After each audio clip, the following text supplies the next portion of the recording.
The letter arrived on a Tuesday, which was fitting because Tuesdays had always been the cruelest days in Clara Mosley's life. It was on a Tuesday that her husband had walked out, leaving nothing behind but a stack of unpaid bills and a note scrawled on the back of a gas station receipt. It was on a Tuesday that the factory where she had worked for 11 years shut its doors without warning, sending 200 workers into the streets with nothing more than a half-hearted apology from a man in a pressed suit who had never once set foot on the production floor. And it was on a Tuesday, 3 months before this particular letter arrived, that her landlord had slid an eviction notice under her door, the paper still warm from the printer, the ink smelling faintly of finality. So when the envelope came, thin and official-looking, bearing a return address she did not recognize, Clara almost didn't open it. She stood in the narrow hallway of her apartment, the one she could barely afford and would soon lose entirely, turning the letter over in her hands while her 2 children sat at the kitchen table behind her, eating cereal from mismatched bowls. The younger one, Sophie, who was 6, hummed a song she had learned at school. The older one, Marcus, who was 10, watched his mother's face with the quiet alertness of a child who had learned too early that the world was not always kind. Clara tore the envelope open with her thumb and unfolded the single page inside. The words swam before her eyes, legal language twisted into shapes she had to read 3 times before the meaning settled into place. Her uncle, Arthur Bancroft, so a man she had not spoken to in over 15 years, had died. The letter was from his attorney, informing her that she had been named in his will. Not as a primary beneficiary, not for the house or the land or the savings. Those had gone to other relatives, cousins and nephews who had stayed close, who had visited him during holidays, who had brought their children to his home and sat at his table, while Clara worked double shifts and tried to keep her own family from falling apart. No, what Arthur had left Clara was the cellar, not the house above it, not the property surrounding it, not even the driveway leading to it, just the cellar. A flooded, waterlogged underground space beneath a farmhouse in rural Pennsylvania that had been partially condemned 2 years earlier after a pipe burst, and no one had bothered to fix it. The letter described the bequest in careful legal terms, but the meaning was plain enough. Clara had inherited a hole in the ground filled with dirty water. She read the letter one more time, standing perfectly still, and then she folded it and placed it on the counter beside a stack of coupons she had been saving for grocery day. She poured herself a glass of water from the tap, drank it slowly, and looked out the window at the parking lot below, where a stray cat picked its way between puddles. She did not cry. She had stopped crying a long time ago, not because the sadness had gone, but because tears cost energy she could no longer afford to spend. That evening, after the children were in bed, she called the attorney's office and left a message asking for details. The next morning, the attorney called back at a woman named Helen Bradshaw, whose voice carried the precise, unhurried tone of someone accustomed to delivering bad news wrapped in legal courtesy. Helen explained that Arthur Bancroft had owned a farmhouse and 12 acres of land outside a small town called Ridgewood, about 4 hours from where Clara lived. The house and land had been left to Arthur's nephew, Gerald, who already lived nearby and had been managing the property in the final years of Arthur's declining health. The cellar, however, had been specifically and separately deeded to Clara, along with everything contained within it. Clara asked why. Helen paused, then said she did not know for certain. Arthur had been a private man, she explained. He had made the amendment to his will only 6 months before his death, during a period when his health was failing rapidly. He had been insistent that Clara receive the cellar and its contents, though he had not elaborated on his reasons. When Helen had asked, Arthur had simply said, "She will understand when she sees it." Clara thanked the attorney and hung up. She sat for a long time at the kitchen table, staring at the phone in her hand. She had not seen Uncle Arthur since she was 23, before Marcus was born, before Sophie, before the marriage and the factory, and the slow erosion of everything she had once believed her life would be. Arthur had been her mother's brother, a quiet, solitary man who lived alone on his farm and rarely visited. He had come to Clara's mother's funeral, stood at the back of the church in a dark coat, and left without speaking to anyone. She remembered him as a man of few words and steady hands, not the kind of person who fixed things silently and expected nothing in return. Now he had given her a flooded cellar, and somehow, impossibly, she could not shake the feeling that it meant something. The news traveled fast, as it always did in families held together more by obligation than affection. Gerald, who had received the house and the land, and who had already begun making plans to renovate and sell the property, called Clara 2 days later. His voice was tight with irritation, barely concealed behind a thin veil of politeness. "So you got the cellar?" he said, as though announcing a verdict. "I suppose you know it is completely flooded. Has been for 2 years. The whole lower level is under 3 feet of standing water. Smells like a swamp down there. Nobody has been inside since the pipes burst. Honestly, I do not know what the old man was thinking." Clara listened without interrupting. Gerald continued.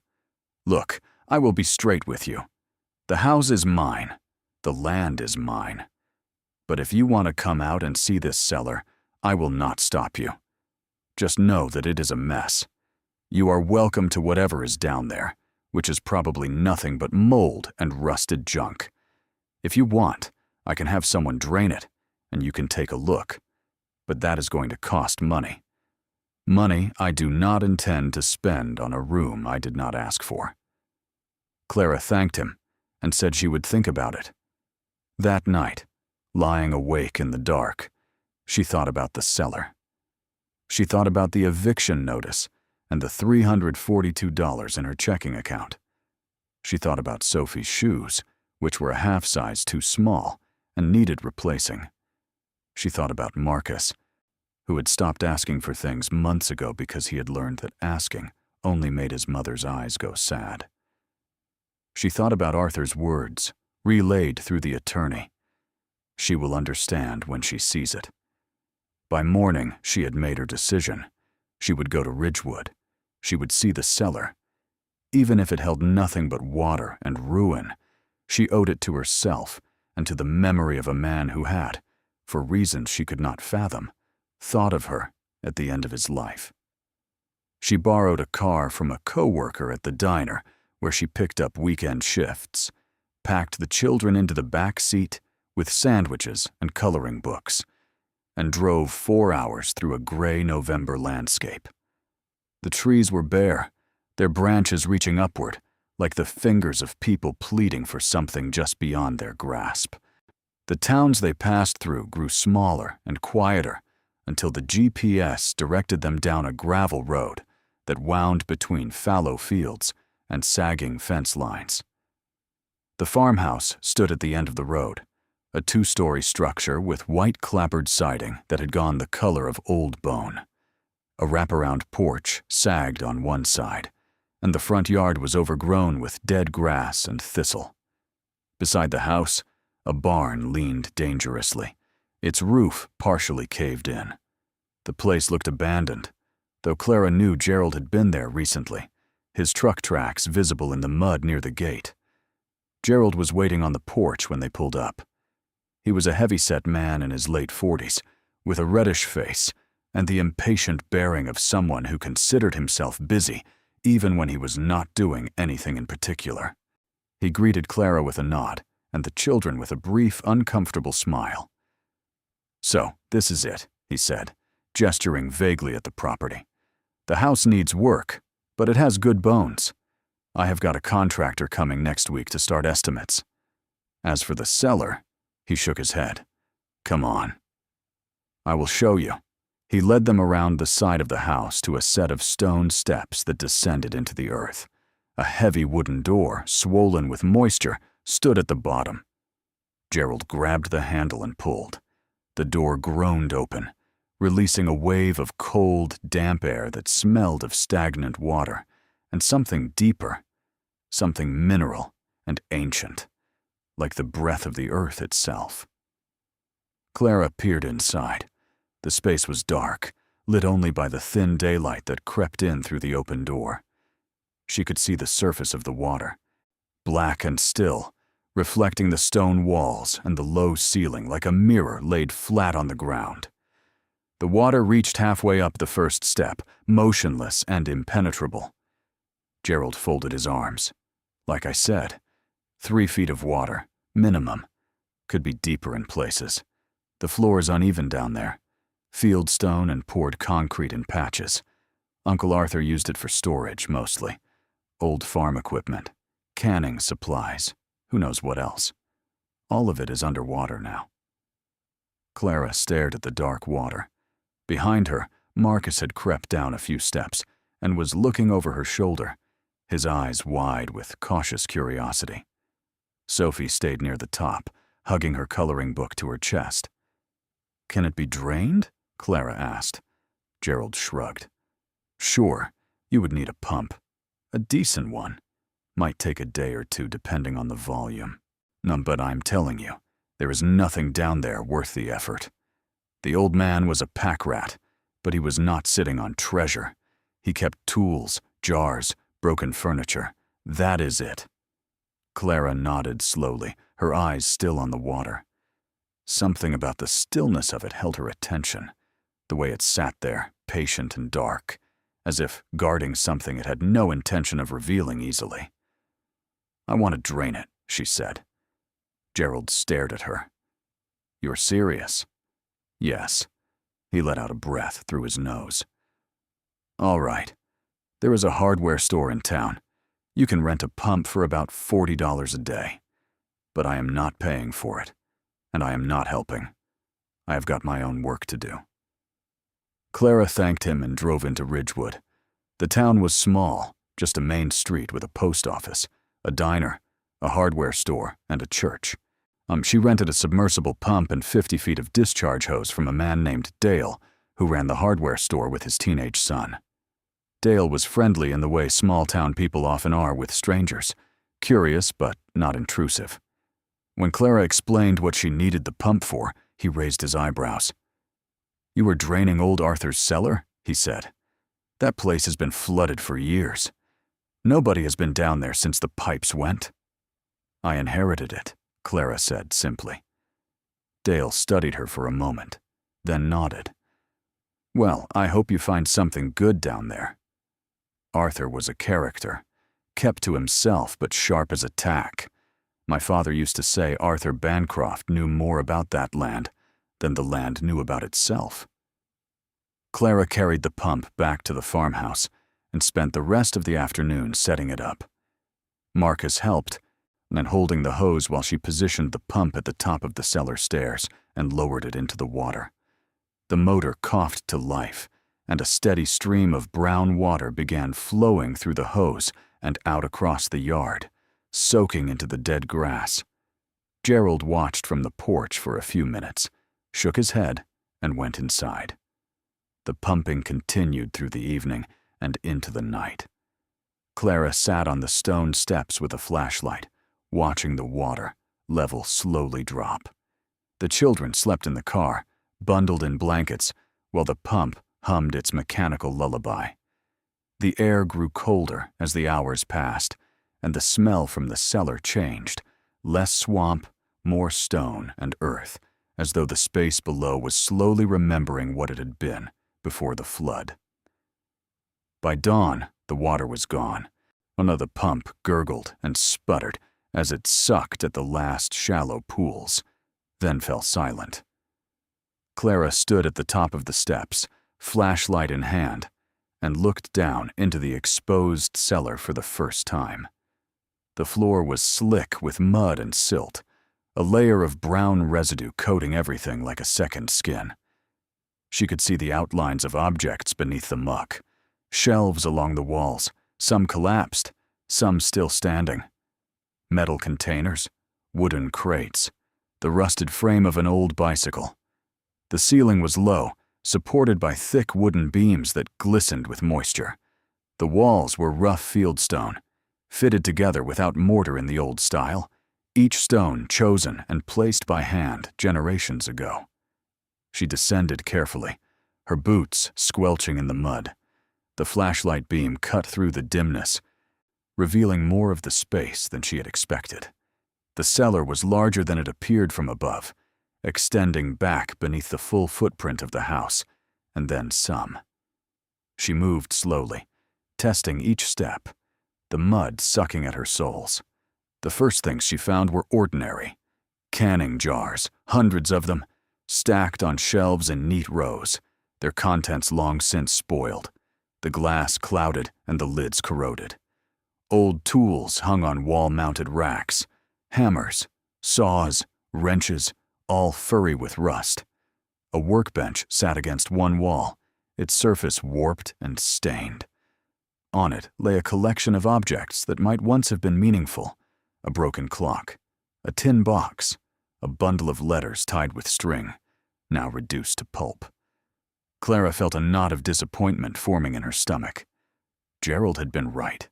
There was nothing here, just the ordinary debris of a solitary life, submerged and ruined.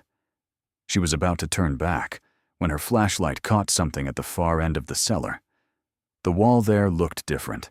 The fieldstone pattern was interrupted by a section of newer material, poured concrete, smooth and deliberate, forming what appeared to be a sealed partition. It ran from floor to ceiling and extended about 8 feet across.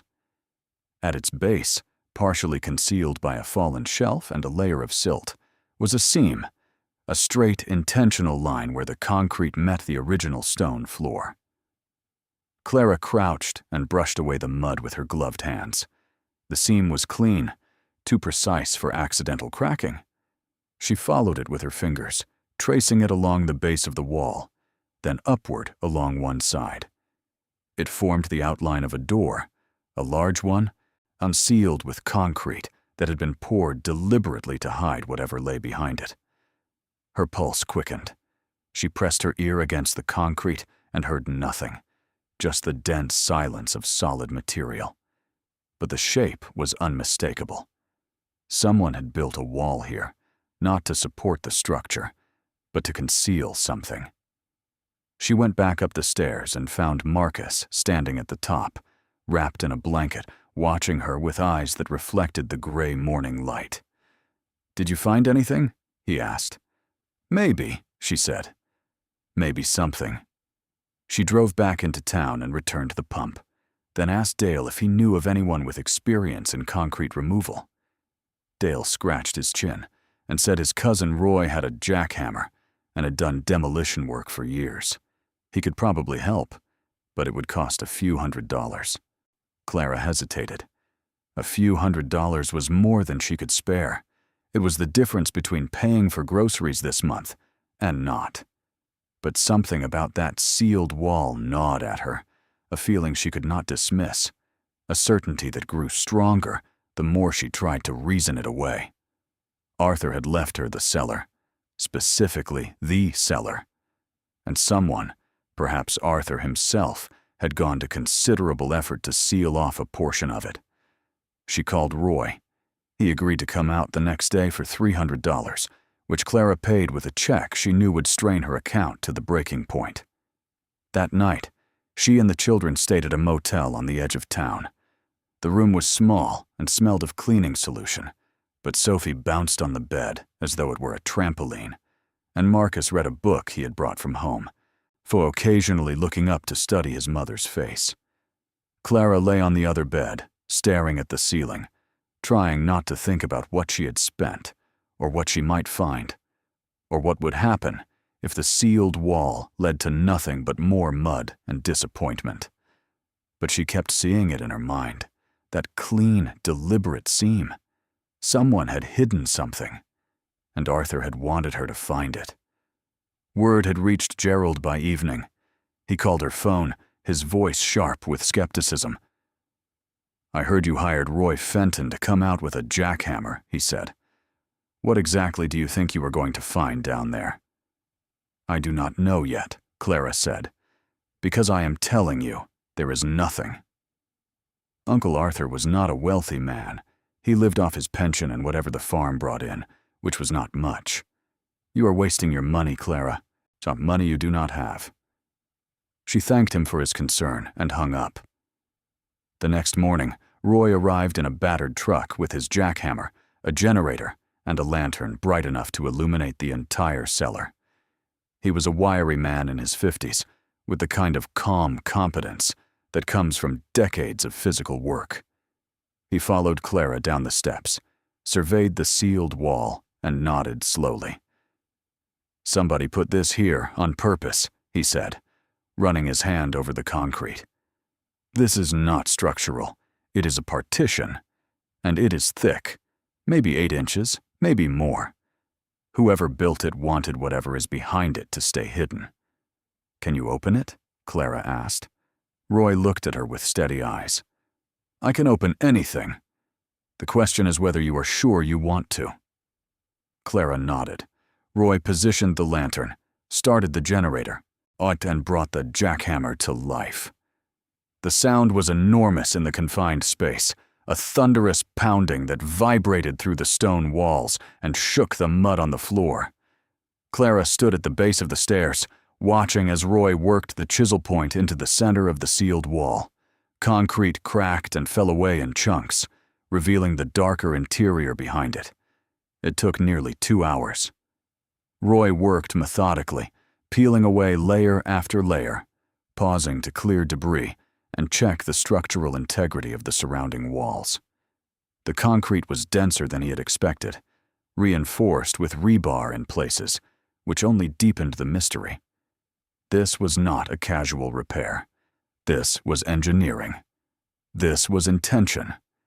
When the opening was finally large enough to step through, Roy switched off the jackhammer and wiped the sweat from his forehead.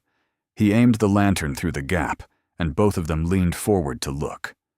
The space behind the wall was a room, roughly 12 feet by 15, with a floor of polished concrete that was remarkably dry compared to the rest of the cellar. The walls were lined with steel shelving, and on those shelves, arranged with the kind of meticulous precision that spoke of careful planning and deliberate purpose, were dozens of metal boxes. Not the rusted, corroded containers she had seen in the main cellar. These were different. They were sealed with heavy-duty clasps, wrapped in thick plastic sheeting, and stacked in orderly rows. Each one bore a small paper label, handwritten in ink, that had somehow survived decades of damp air, marked with numbers and dates. But Clara's breath caught.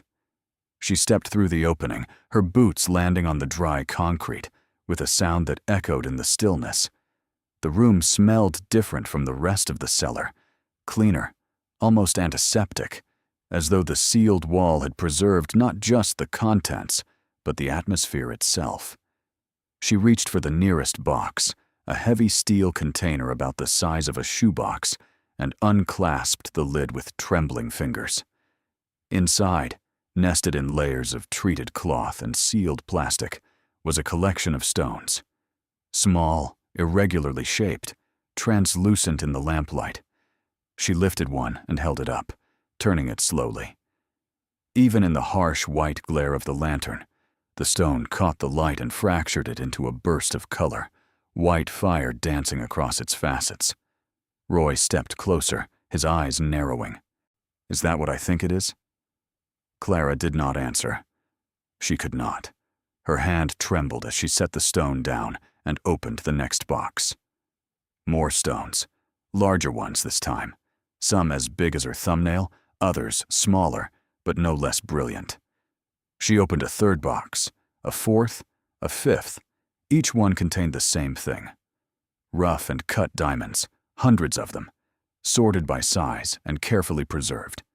Her legs gave out, and she sat down hard on the concrete floor, the box still in her lap, the lamplight throwing wild shadows across the walls as her hands shook. She looked up at Roy, who was staring at the shelves, with his mouth slightly open, his jackhammer forgotten on the ground behind him. "How many boxes are there?" she whispered. Roy began counting, his lips moving silently. He walked along the shelves, pointing at each container. When he reached the far wall, he turned and came back, counting again. He looked at Clara with an expression that hovered between disbelief and reverence. "I count 62, he said quietly. 62 boxes. Clara closed her eyes. The room was silent except for the sound of her own breathing and the faint drip of water somewhere beyond the broken wall. She thought of Arthur, the quiet man at the back of the church. She thought of his words. She will understand when she sees it. She thought of Sophie's 2 small shoes, and Marcus reading by the light of a cheap motel lamp, and the eviction notice that sat on her kitchen counter 4 hours away. Still waiting, still patient, still cruel. And she understood. The discovery did not stay quiet for long. Roy, despite his calm demeanor, was not a man built for secrets. By the time Clara had climbed back up the cellar stairs and blinked in the afternoon sunlight, her mind still spinning with what she had seen, Roy had already called his cousin Dale at the hardware store.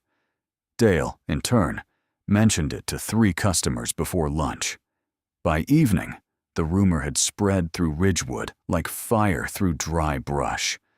The woman from out of town who inherited Arthur Bancroft's flooded cellar had found something behind a hidden wall, something valuable. The details grew wilder with each telling. Some said it was gold. Others said it was cash. Millions in bundled bills sealed in waterproof containers.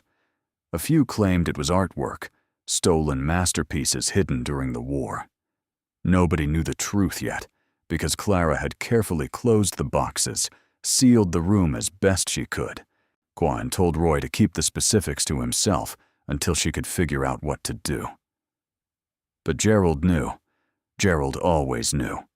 He appeared at the farmhouse the next morning, his truck kicking up gravel as he roared down the driveway. Clara was sitting on the porch steps with a cup of coffee, the children playing in the yard, when he slammed the truck door and marched toward her with a face the color of raw steak. "What did you find down there?" he demanded, stopping at the bottom of the steps and planting his hands on his hips. "Because I am hearing all sorts of stories in town, and I want to know what is going on. This is my property, Clara. My house. My land. Whatever is in that cellar, it is connected to this house, and this house belongs to me." Clara took a sip of her coffee. The cellar was left to me, Gerald, specifically and separately. The attorney explained it clearly. Gerald's jaw tightened. I do not care what the attorney said. Arthur wasn't in his right mind at the end. Everyone knows that. He was confused, paranoid. He changed his will 6 months before he died. That is textbook incompetence. I will contest it. That is your right, Clara said calmly. But until a court says otherwise, the cellar and its contents are mine. Gerald stepped closer, lowering his voice to a harsh whisper. I do not know what you found down there, but I know it came from this house, from this property, from land that has been in this family for 100 years. You have not been part of this family in any real way since you were a kid. You did not visit him. You did not call him. You did not care. Clara set down her coffee and looked at him steadily. And yet, he left it to me. So the words hung in the air between them. Gerald's face went through several shades of emotion, anger, humiliation, confusion, and something darker, something possessive and desperate. He opened his mouth to speak, then closed it again. Without another word, he turned, walked back to his truck, and drove away. Clara watched the dust settle behind his tires and felt the weight of what was coming. This was not going to be simple. Nothing in her life ever was. She called Helen Bradshaw, the attorney, and explained what she had found, describing the hidden room, the sealed containers, the stones inside them. Helen listened carefully, then asked Clara to describe the labels on the boxes in as much detail as possible. Clara read off several of the dates and numbers she had noted. Helen was quiet for a long moment. I need you to secure that cellar immediately," Helen said. "Do not let anyone inside. Do not remove anything. And do not discuss the specifics with anyone until we have a proper assessment. I am going to recommend an independent appraiser who specializes in gemstones." This could be significant, Clara. More significant than you realize. 2 days later, the appraiser arrived.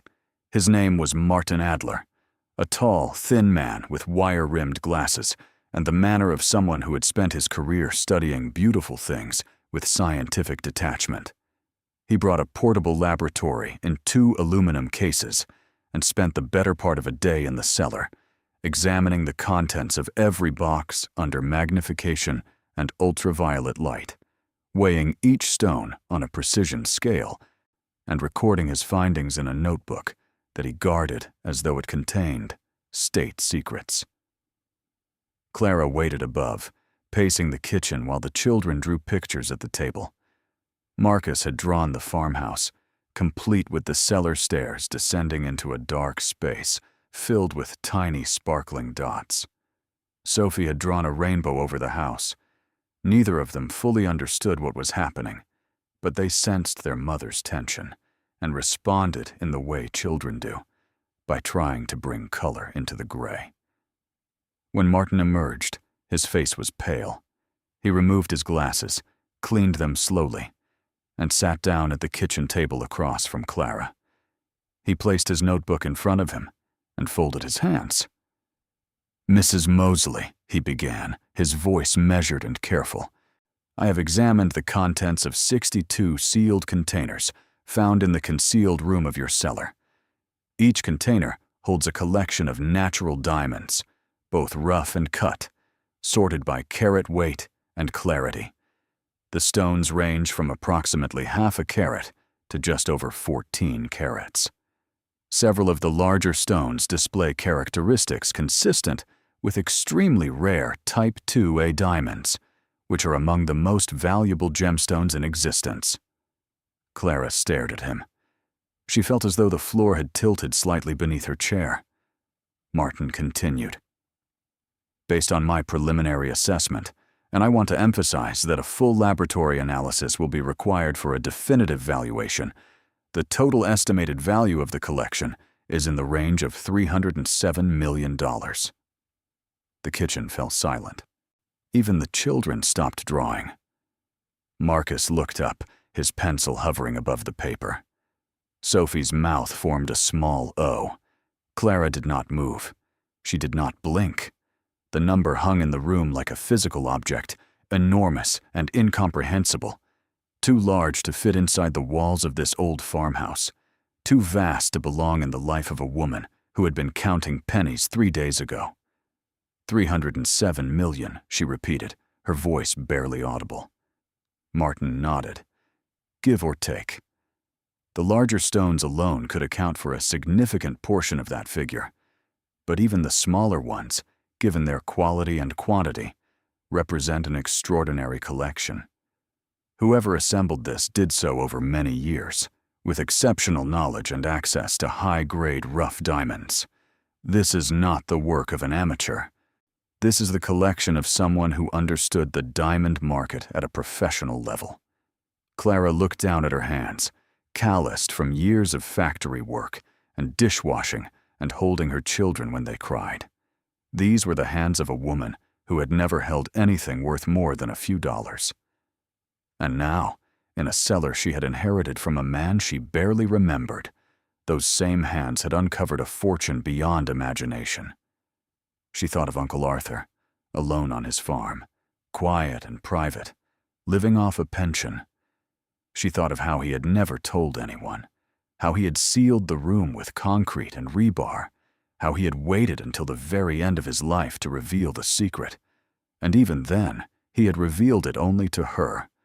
She will understand when she sees it. And now she understood. Not just what he had hidden, but why he had chosen her. Because she was the one who had nothing. Because she was the one who needed it. Because she was the one who would not waste it, would not squander it, would not use it to build walls, but to tear them down. Arthur had watched from a distance as her life unraveled, and in his final act, he had given her the means to stitch it back together. Clara pressed her palms flat on the table and drew a deep, trembling breath. Then she looked at Martin and said the only words that felt right in that moment. "What do I do now?" The news broke in Ridgewood like a thunderclap. Within 48 hours, the story had leaped from local gossip to regional headlines. A single mother from out of town had inherited a flooded cellar and found over $300 million in diamonds hidden behind a concrete wall. The details were too extraordinary to stay contained, and despite Clara's efforts to keep things quiet, the story found its way to a reporter at the county newspaper, then to a television station in Philadelphia, then to the national wire services, where it spread with the speed and inevitability of water finding its level. Camera crews appeared on the gravel road leading to the farmhouse. Journalists knocked on doors throughout the village, asking neighbors and shopkeepers what they knew about Arthur Bancroft and the woman who had inherited his secret. Dale at the hardware store became an unlikely celebrity, interviewed by 3 different outlets about the pump rental that had started it all. Roy Fenton, who had wielded the jackhammer, found himself fielding calls from documentary producers. And Gerald, who had dismissed the cellar as a worthless hole full of mold and standing water, who had told Clara to her face that she was wasting her money and her time, who had threatened to contest the will and take back what he considered rightfully his.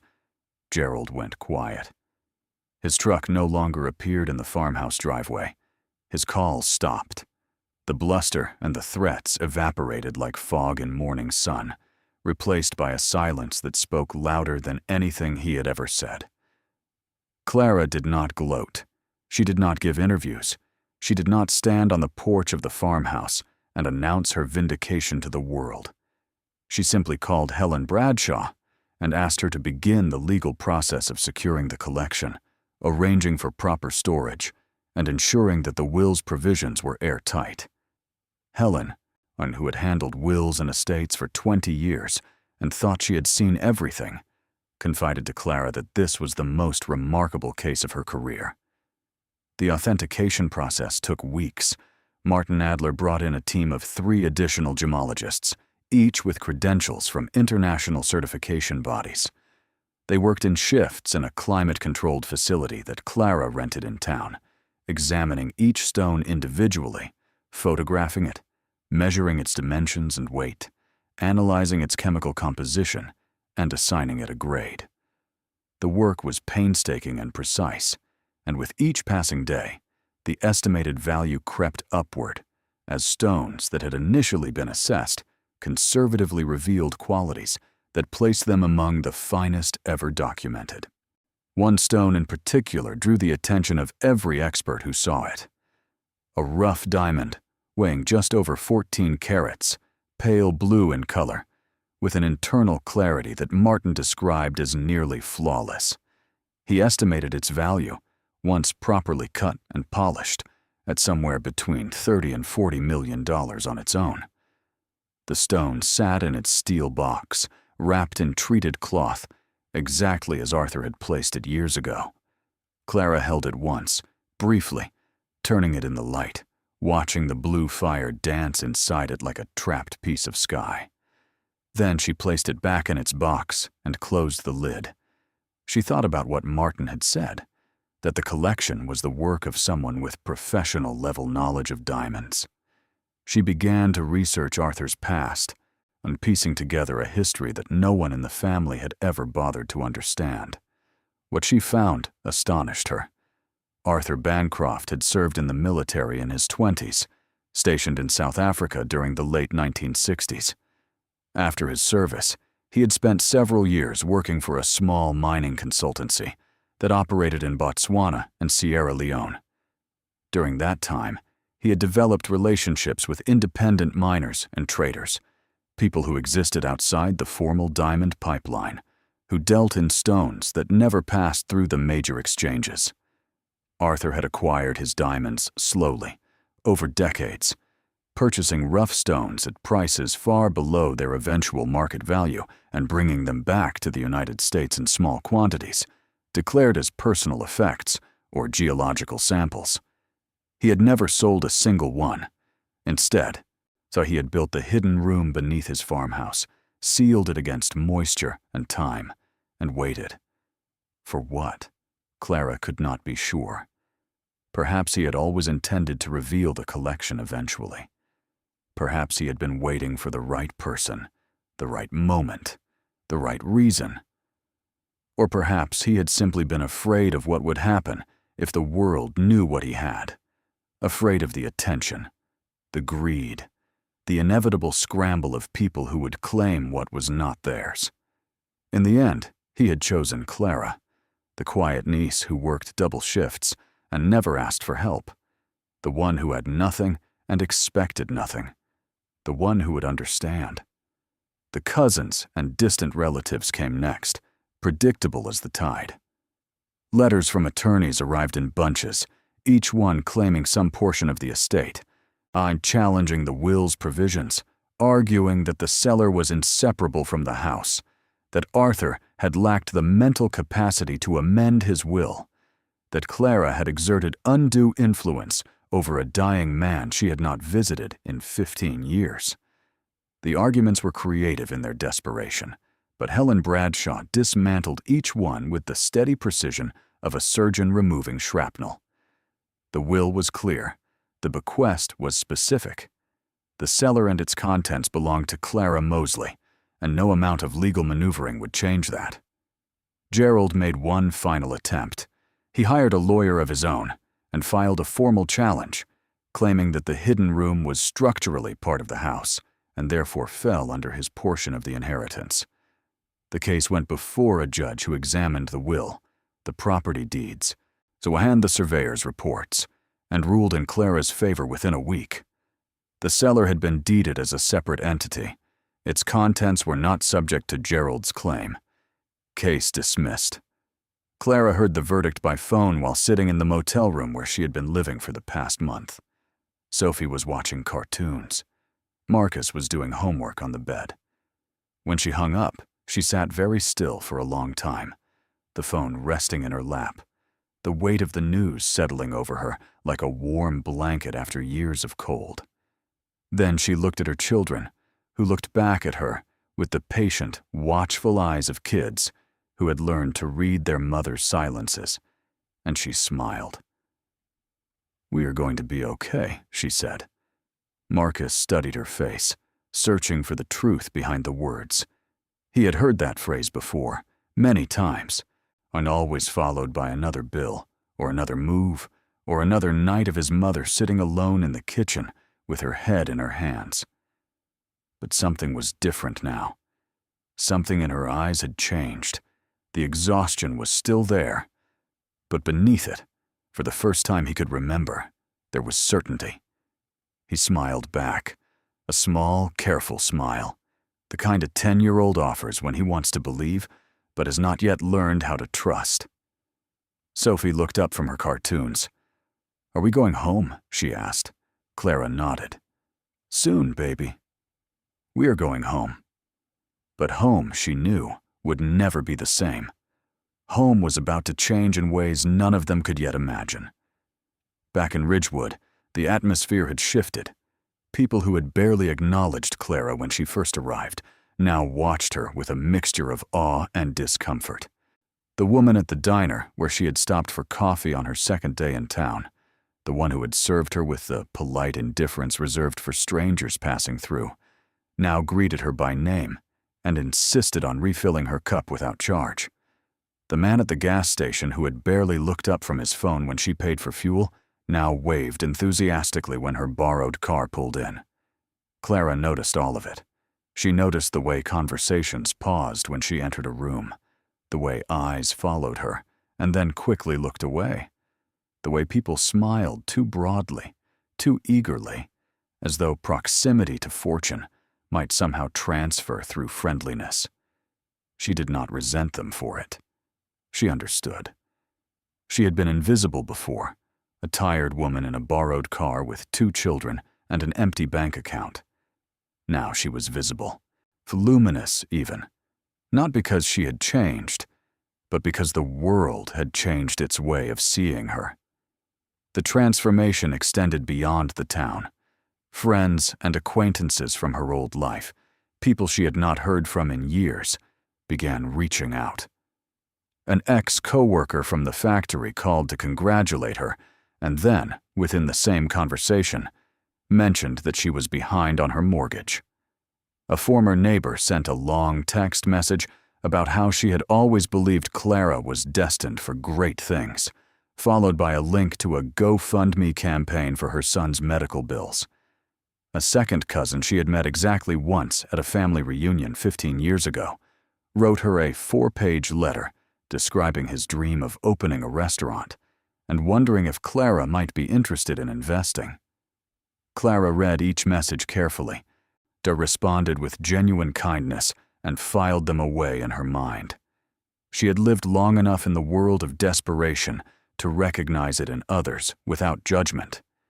She knew what it felt like to scan your contacts for anyone who might help, to swallow your pride and reach out to someone you barely knew because the alternative was to drown alone. She did not blame them, but she also did not make promises she was not ready to keep. The one person who did not reach out was the one she most expected to hear from. Gerald remained silent. His truck sat in his own driveway a mile from the farmhouse, and according to Dale, he had not been into town in days. The challenge to the will had been his last card, and it had been played and lost. Whatever he felt, anger, regret, shame, or some complicated mixture of all three, he kept it locked inside the same way Arthur had locked his diamonds behind a concrete wall. Clara thought about Gerald more than she wanted to admit, not because she feared him or needed his approval, but because she recognized something in his bitterness that she had seen in herself during the worst years. The belief that life owed you something and had failed to deliver. The conviction that someone else's fortune was evidence of your own cosmic shortfall. She had felt that way when her husband left, when the factory closed, when the eviction notice appeared. She had looked at other people's stability, their houses and cars and full refrigerators, and felt the burning injustice of inequality. But she had never let that bitterness become her entire identity. She had always kept moving, always kept working. I'd always kept believing that the next day might be different, even when every day proved otherwise. Gerald, it seemed, had not managed that. He had stayed close to Arthur, visited regularly, managed the property, done all the things a devoted nephew should do, and he had done them, at least in part, because he expected to inherit everything. The house, the land, the legacy. He had built his future on the assumption that Arthur's death would be his beginning. And now that assumption lay in ruins, replaced by the unthinkable reality that a distant niece, with no claim to devotion, had received the only thing that truly mattered. Clara felt sorry for him. She also felt something else, something harder to name. Relief, perhaps. Relief that she had never been the one waiting for someone else to die so her life could begin. Or relief that the fortune she had found was not the result of calculation or expectation, but of a quiet man's final act of grace. As the days passed, Clara began to make plans. Not grand plans, not the kind of sweeping declarations that people with sudden wealth sometimes make, but small, careful, deliberate steps. She called the landlord back in her apartment and paid the overdue rent in full, plus 3 months in advance. She took Sophie to a shoe store and bought her 2 pairs of sneakers, both the right size, and a pair of rain boots with yellow ducks on them that made the little girl squeal with delight. She drove Marcus to a bookstore and told him he could choose anything he wanted. He stood in the aisles for nearly an hour, touching the spines of books with the careful reverence of a child who had learned to treat beautiful things gently because he knew they could be taken away. She also began the process of working with Helen Bradshaw and a financial advisor to determine how to handle the collection responsibly. There would be taxes to consider, insurance to arrange, storage to secure, and decisions to make about which stones to keep and which to sell. The scope of the planning was enormous, and Clara, who had spent years managing budgets measured in tens of dollars, found herself sitting in meetings where the numbers had so many zeros they looked like mistakes. But she did not rush. She did not make impulsive decisions. She listened, asked questions, took notes, and went home each evening to sit with her children and remind herself that the diamonds in the cellar were not the most valuable things in her life. The most valuable things were sitting across from her at the kitchen table, eating macaroni and cheese and arguing about whose turn it was to choose what to watch before bed. The story of the woman who drained a flooded cellar and found a fortune in diamonds was only beginning. And what happened next would change not just her life, but the lives of everyone around her, in ways no one could have predicted. Thank you so much for watching until the end. If you loved this story, check out the other videos on your screen now. I think you will really enjoy them. And do not forget to subscribe if you have not already. See you in the next story. The weeks that followed the initial auction were unlike anything Clara had ever experienced, not because of the money, though the money was staggering, but because of the way the world rearranged itself around her, as though she had become a different person overnight. She had not changed. She still woke before dawn out of habit. She still made the children's lunches with the same careful attention, cutting the crusts off Sophie's sandwiches and tucking a note into Marcus's lunchbox, small messages written on torn strips of paper that said things like, "You are braver than you know," or "Today is going to be a good day." She still wore the same clothes, drove the same borrowed car, and drank her coffee black because she had trained herself years ago to stop buying cream. But the world did not see the same Clara anymore. The world saw the number, $307 million. That number preceded her into every room, sat beside her in every conversation, and hovered above her like a second shadow that cast more light than darkness. People who had never known her name now spoke it with familiarity. People who had known her name and forgotten it suddenly remembered with remarkable precision. The phone rang constantly, so often that she eventually turned it off and communicated only through Helen Bradshaw's office, which became a kind of fortress between Clara and the flood of attention. Helen had assembled a small team to manage the immediate logistics: a tax attorney, a financial planner, a security consultant, and an insurance specialist. They met in Helen's office once a week around a conference table that felt too large for the room, on papers spread across its surface like the fragments of a map leading to a place Clara had never imagined visiting. The conversations were dense with terms she was learning quickly: irrevocable trusts, capital gains implications, provenance documentation, estate tax thresholds. Clara listened to all of it with the same focused intensity she had once brought to learning how to operate industrial machinery at the factory. She was not intimidated by complexity. She had spent her entire adult life solving problems that others considered beneath them. This was just a different kind of problem, one measured in millions instead of minutes.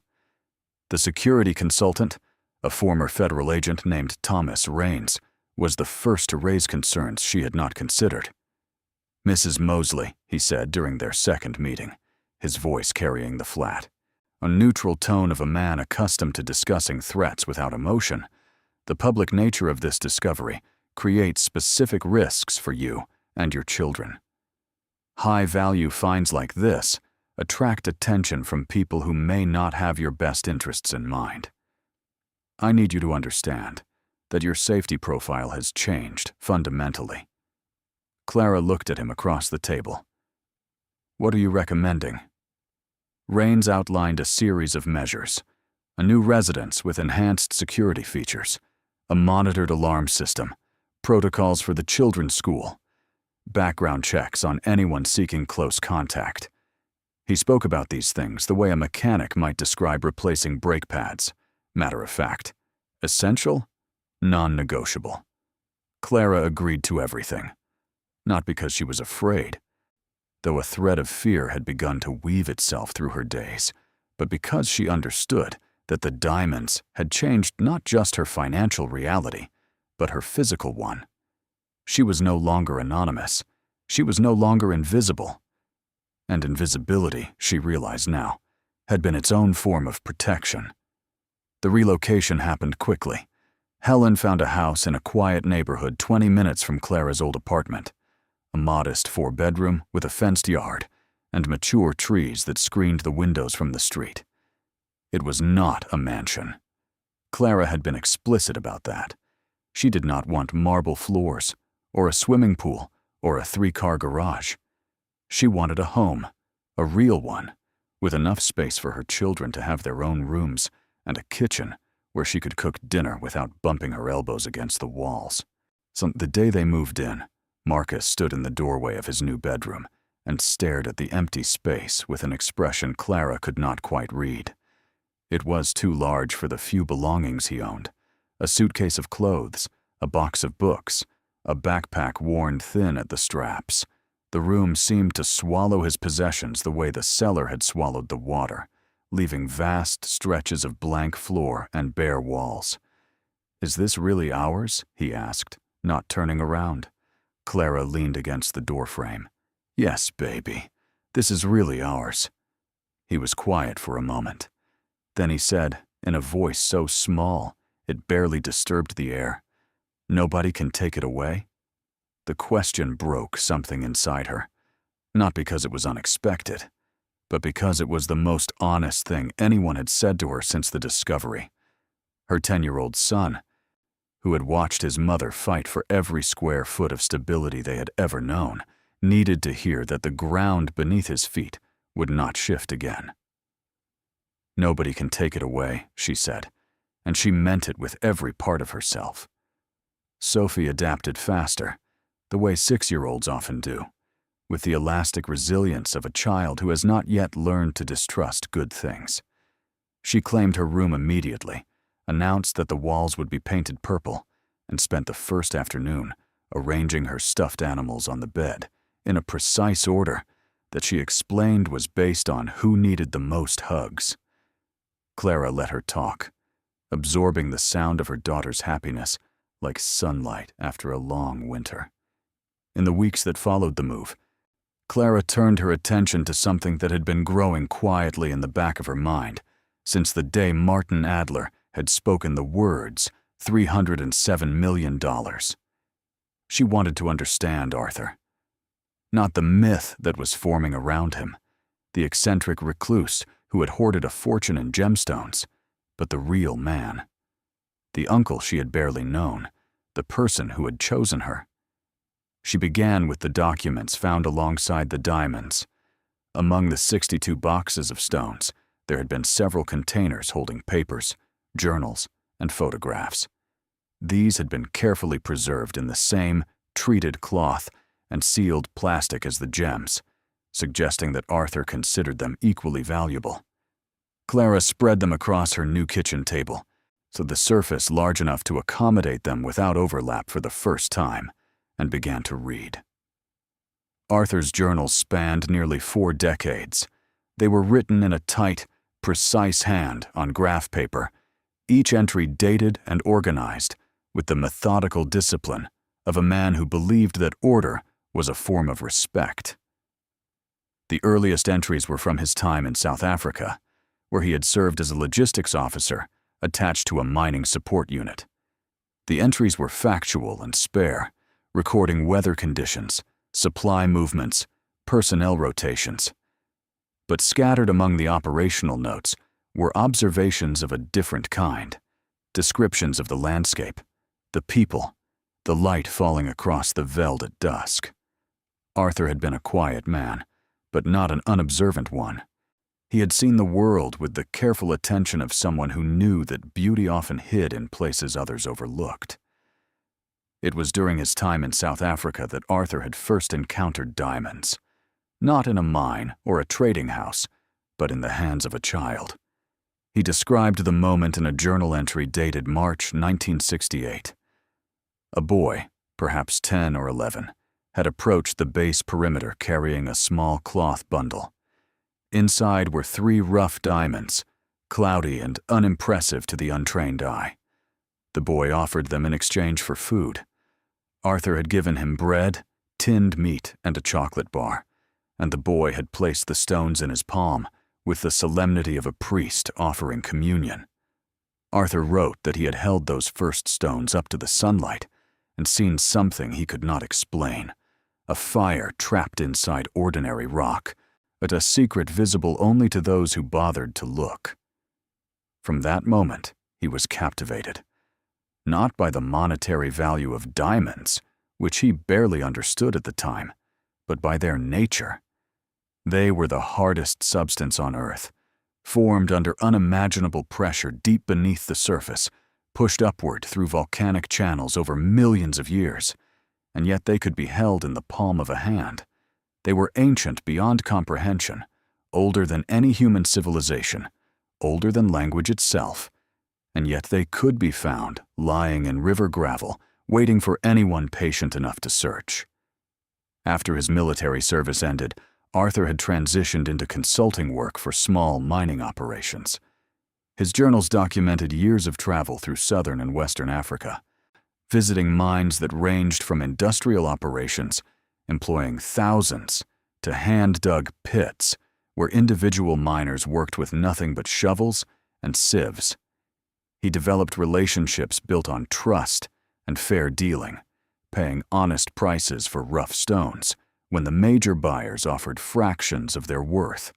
He learned to evaluate diamonds by sight and touch, developing an expertise that rivaled formally trained gemologists, and he brought his acquisitions home, one at a time, wrapped in cloth and tucked into his luggage like secrets carried across oceans. Clara read entry after entry, watching her uncle's life unfold across the pages. She learned that he had returned to Pennsylvania in the early 1980s, settling on the family farm after his parents passed. He had built the hidden room himself over the course of a single winter, pouring the concrete walls and floor, installing the steel shelving, and sealing the entrance behind a partition designed to look like part of the original foundation. The work had taken months, and he had done it alone, at night, by lamplight, carrying bags of cement mixed down the cellar stairs and mixing them in a wheelbarrow that he later burned to eliminate evidence. The journals revealed a man consumed by a paradox. Arthur loved his diamonds with a passion that bordered on reverence, but he also feared them. He feared what they would attract if the world discovered their existence. He feared the greed they would inspire, the disputes they would ignite, the way they would transform every relationship in his life into a transaction. He had seen what diamonds did to people in Africa, the wars fought over them, the lives destroyed, the communities torn apart by the promise of wealth that benefited only those already powerful. He did not want that for himself or for anyone he loved. So he had hidden them, sealed them away like a pharaoh burying treasure beneath a pyramid, not for the afterlife, but for a future he hoped would be kinder than the present. And he had waited, year after year, alone on his farm, tending his land and his secret with equal devotion, telling no one, trusting no one, until the end. The final journal entries were the hardest to read. Arthur's handwriting had deteriorated as his health declined, the once precise letters growing shaky and uneven. But his mind remained sharp, and his words carried a clarity that pierced Clara's heart. "I have thought long about what to do with what I have gathered," one he wrote in an entry, dated 8 months before his death. "The world would call it wealth, but I have never felt wealthy. Wealth is not what you possess. it is what you can give. I have watched from a distance as my family has grown and scattered, some thriving, some struggling, most somewhere in between. I have asked myself who among them would use this gift wisely, who would not be destroyed by it, who would understand that these stones are not power, but responsibility. Clara turned the page with trembling fingers. I have chosen Clara. She is the one who has nothing and asks for nothing. She is the one who works when others rest and stands when others fall. She has never expected the world to hand her anything, and because of that, she will not waste what I give her. She will not hoard it as I have done. She will not hide it. She will use it to build something, for her children, for others, for the future I was too afraid to face. Clara set the journal down and pressed her palms against the table. Tears slid down her cheeks, silent and steady, falling onto the graph paper, where her uncle's words lay like a benediction written decades too late. She cried for Arthur, for his loneliness, for the years he had spent guarding a fortune he could not bring himself to enjoy. She cried for herself, for the years of struggle that had somehow, impossibly, led her to this moment. And she cried for the strange, painful beauty of a connection that had survived 15 years of silence, a bond between an uncle and a niece that had existed not in visits or phone calls or holiday cards, but in the quiet recognition that they were, at heart, the same kind of person. People who endured, people who kept going, people who believed that the world held more good than it showed. When the tears stopped, she sat for a long time in the quiet kitchen, listening to the sound of her children playing upstairs. Then she opened a fresh notebook of her own, picked up a pen, and began to write. Not a journal, not a letter, but a plan.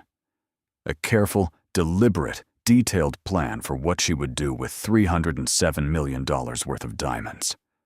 The plan took shape over the following weeks, refined through conversations with Helen, the financial planner, and a handful of trusted advisors Clara selected not for their credentials, but for their character. She interviewed each one personally, asking questions that had nothing to do with portfolio management or tax optimization. She asked about their families, their failures, the hardest decisions they had ever made. She wanted to know who they were before she trusted them with what she had. The first priority was her children. She established education trusts for Marcus and Sophie, funded generously, but structured to release funds gradually, tied to milestones rather than ages. She did not want her children to grow up believing that money was something that arrived without effort. She wanted them to understand that the diamonds had come from a man who had spent his entire life working, learning, and sacrificing. The wealth was not magic. It was the accumulated result of one person's patience and discipline, and it deserved to be treated with the same respect. The second priority was stability. Clara purchased the house outright, paid off every debt she had ever accumulated, and established an emergency fund large enough to ensure that no matter what happened, her family would never face eviction or hunger again. The sum required for this was, by the standards of the total collection, almost laughably small. A few $100,000 erased years of anxiety, sleepless nights, and the gnawing fear that had been her constant companion since the day her husband walked out. The disproportion between the suffering and the solution stunned her. All those years of struggle, all that pain, and it could have been resolved with a fraction of what now sat in a climate-controlled vault under armed guard. But Clara did not dwell on that. She had learned, through hard experience, that looking backward at suffering only deepened its hold. The point was not what could have been, but what could be now. The third priority was the one closest to her heart. She wanted to give back, Not in the vague, performative way that wealthy people sometimes did, writing checks to organizations whose names they barely recognized, posing for photographs beside oversized cardboard representations of their generosity. Clara wanted to help people the way she wished someone had helped her during the darkest years, specifically, directly, and without conditions. She started in Ridgewood. The town had been good to her in its quiet, understated way. Dale had rented her the pump without asking too many questions. Roy had done honest work for fair pay. The motel owner had let her stay an extra week when her plans ran long and had not charged for the additional night. These were small kindnesses, and the kind that people in struggling communities offered each other because they understood that survival was a collective effort. Clara wanted to honor that understanding. She met with the town council, a group of 5 people who gathered once a month in the back room of the post office to discuss potholes and water bills. They were not accustomed to visitors, let alone visitors who arrived with proposals to fund a community center, renovate the aging elementary school, and establish a scholarship program for local students. Clara presented her ideas simply, without PowerPoint slides or printed brochures. She sat in a folding chair and spoke plainly about what she wanted to do and why. The council listened in stunned silence. The chairwoman, a retired schoolteacher named Dorothy Hale, was the first to speak. "Mrs. Mosley," she said carefully, as though handling something fragile, "you are talking about millions of dollars." Clara nodded. "I am." Dorothy studied her face. "Why here? You are not from Ridgewood. You have no ties to this community beyond a cellar." Clara thought about that for a moment. "Because this is where it was found," she said. "And because your town took care of my uncle for 30 years, even if you did not know what he was keeping in his basement. He lived here. He was part of this place, and what he left behind should benefit the people around him." The room was quiet. One of the council members, a younger man named Keith, who ran the auto repair shop, cleared his throat. "Does Gerald know about this?" he asked. Clara met his eyes. "This is not about Gerald. This is about the town." The council approved the proposals unanimously, and over the following months, the transformation of Ridgewood began. Clara funded the construction of a community center on a vacant lot near the main street, a simple but well-designed building with a library, a meeting hall, a kitchen, and a playground for children. She hired local contractors wherever possible, insisting that the money circulate through the community rather than flowing to outside firms. The elementary school received new windows, a repaired roof, updated classroom technology, and a music program that had been cut years earlier due to budget shortfalls. The scholarship fund was endowed with enough capital to send 2 students per year to state universities, fully funded for the foreseeable future. The effect on the town was immediate and profound. People who had spent years watching their community slowly hollow out, losing young people to cities and opportunities elsewhere, suddenly had reason to believe that the trajectory could reverse. The community center became a gathering place within weeks of its opening, hosting everything from town meetings to birthday parties to a weekly seniors' lunch that Dorothy Hale organized with the fierce efficiency of a woman who had been waiting her entire retirement for a project worthy of her energy. Clara visited Ridgewood regularly, always arriving without fanfare, always spending time walking through the town, talking to people, asking what else was needed. She did not position herself as a benefactor descending from above. She positioned herself as a neighbor, albeit one who lived 4 hours away and happened to have access to resources that most neighbors did not. The distinction mattered to her, since she had been on the receiving end of charity that felt like pity, and she knew how it diminished the people it was meant to help. She wanted her giving to feel like partnership, not patronage. Not everyone in town was comfortable with the changes. Some longtime residents grumbled about outsiders reshaping their community. Others questioned Clara's motives, suggesting that she was using the donations to ease her guilt or polish her public image. A few pointed out, not incorrectly, that the money had originally come from a man who had kept it secret for decades, and that there was something unsettling about a fortune hidden beneath a town that had struggled with poverty for as long as anyone could remember. Clara heard the criticisms and did not dismiss them. She understood that change, even positive change, was uncomfortable. People who had built their identities around scarcity and resilience did not always welcome abundance, especially when it arrived suddenly and from an unexpected source. She gave the skeptics space, answered their questions honestly when asked, and continued the work without expecting gratitude or approval.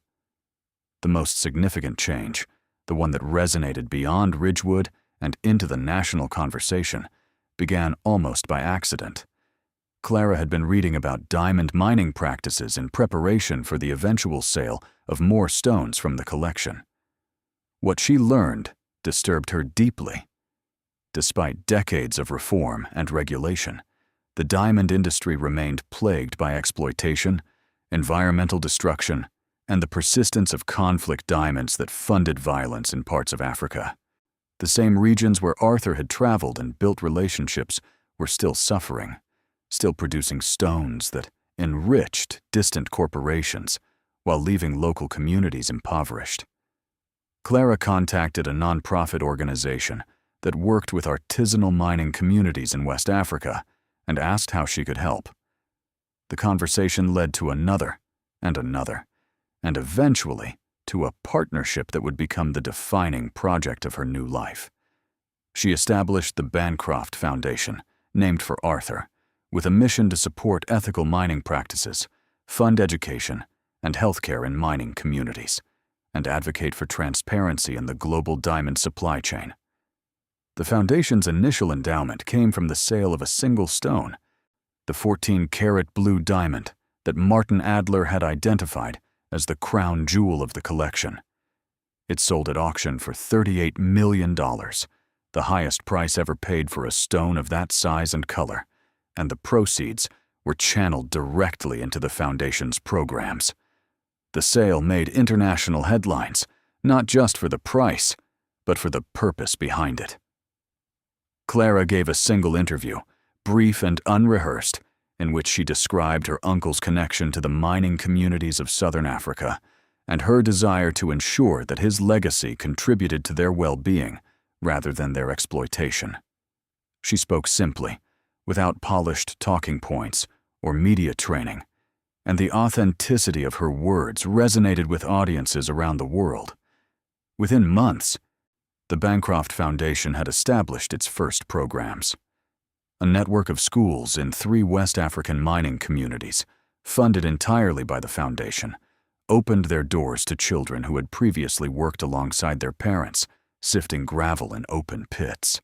A mobile health clinic, outfitted with diagnostic equipment and staffed by local nurses, trained through a foundation partnership with a medical university, began making rounds through remote villages where the nearest hospital was a full day's journey.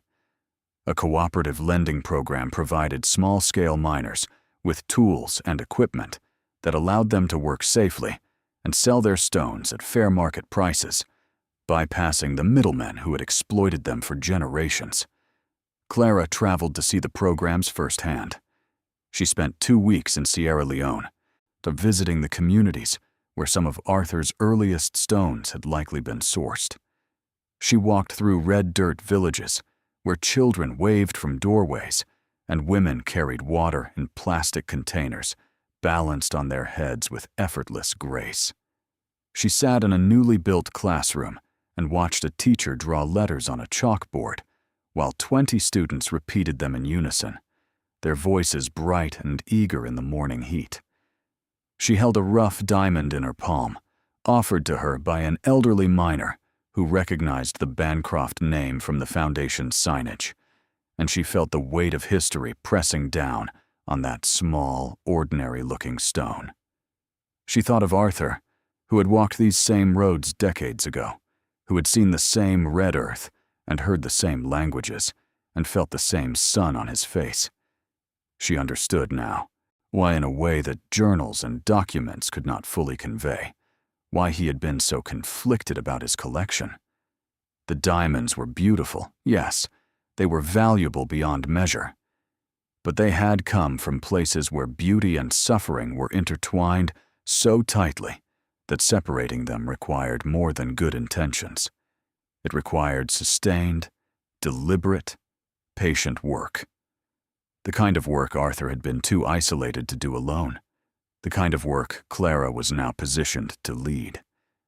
When she returned home, she carried with her a photograph given to her by the headmistress of one of the foundation schools. It showed a young girl, perhaps Sophie's age, standing in front of a chalkboard on which she had written her name for the first time. The girl's smile was wide and unself-conscious, the smile of a child who had just discovered that she could shape the world with marks on a surface. Clara framed the photograph and placed it on the mantel of her new home, beside a picture of Marcus and Sophie, and a small, unpolished diamond that she kept in a glass jar as a reminder of where everything had begun. The foundation's work attracted attention from unexpected quarters. Other philanthropists reached out, some offering to contribute, others asking for advice on establishing their own giving strategies. Policymakers cited the foundation's cooperative lending model as a potential template for reform in artisanal mining regulation. A documentary crew requested access to film the foundation's operations, and Clara agreed, stipulating that the focus remain on the communities being served rather than on her personal story. The resulting film aired on a streaming platform and was watched by millions, further amplifying the foundation's mission and generating a wave of public support that exceeded anything Clara had anticipated. Through all of this, Clara maintained the same deliberate pace that had characterized her approach from the beginning.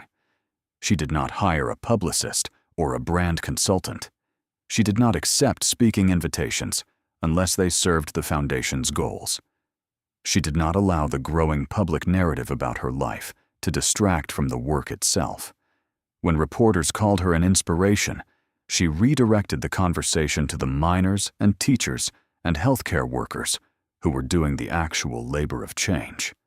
When magazines wanted to put her on their covers, she declined, suggesting instead that they feature the communities the foundation served. Back at home, life settled into a new rhythm.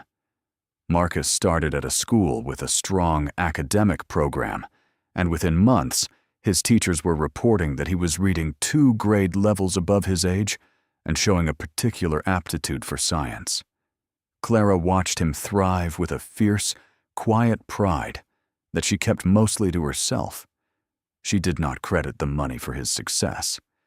She credited the stability that the money had made possible, the absence of fear, the presence of routine, the knowledge that tomorrow would not bring another crisis. Sophie, meanwhile, had decided that purple was no longer her favorite color. It was now turquoise, and the walls of her room were repainted accordingly, a decision that Marcus viewed with the weary tolerance of an older sibling who had already learned that arguing with Sophie about colors was an exercise in futility. She started swimming lessons and announced that she intended to become either a veterinarian or an astronaut, depending on which one involved more animals. Clara herself began to change in ways she had not anticipated. The perpetual exhaustion that had defined her for years slowly lifted, replaced by an energy she barely recognized. She slept through the night for the first time in a decade.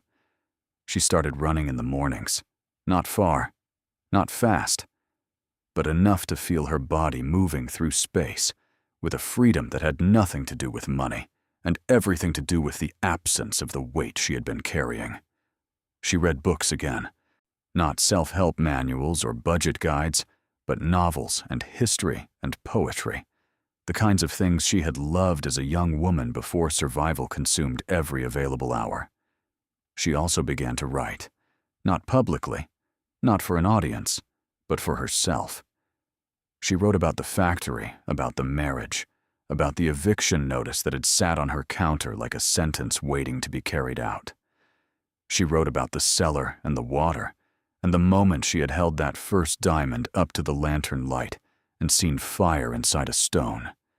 She wrote about Arthur, piecing together his story from journals and documents, building a portrait of a man who had lived alone with a secret too large for one life to contain.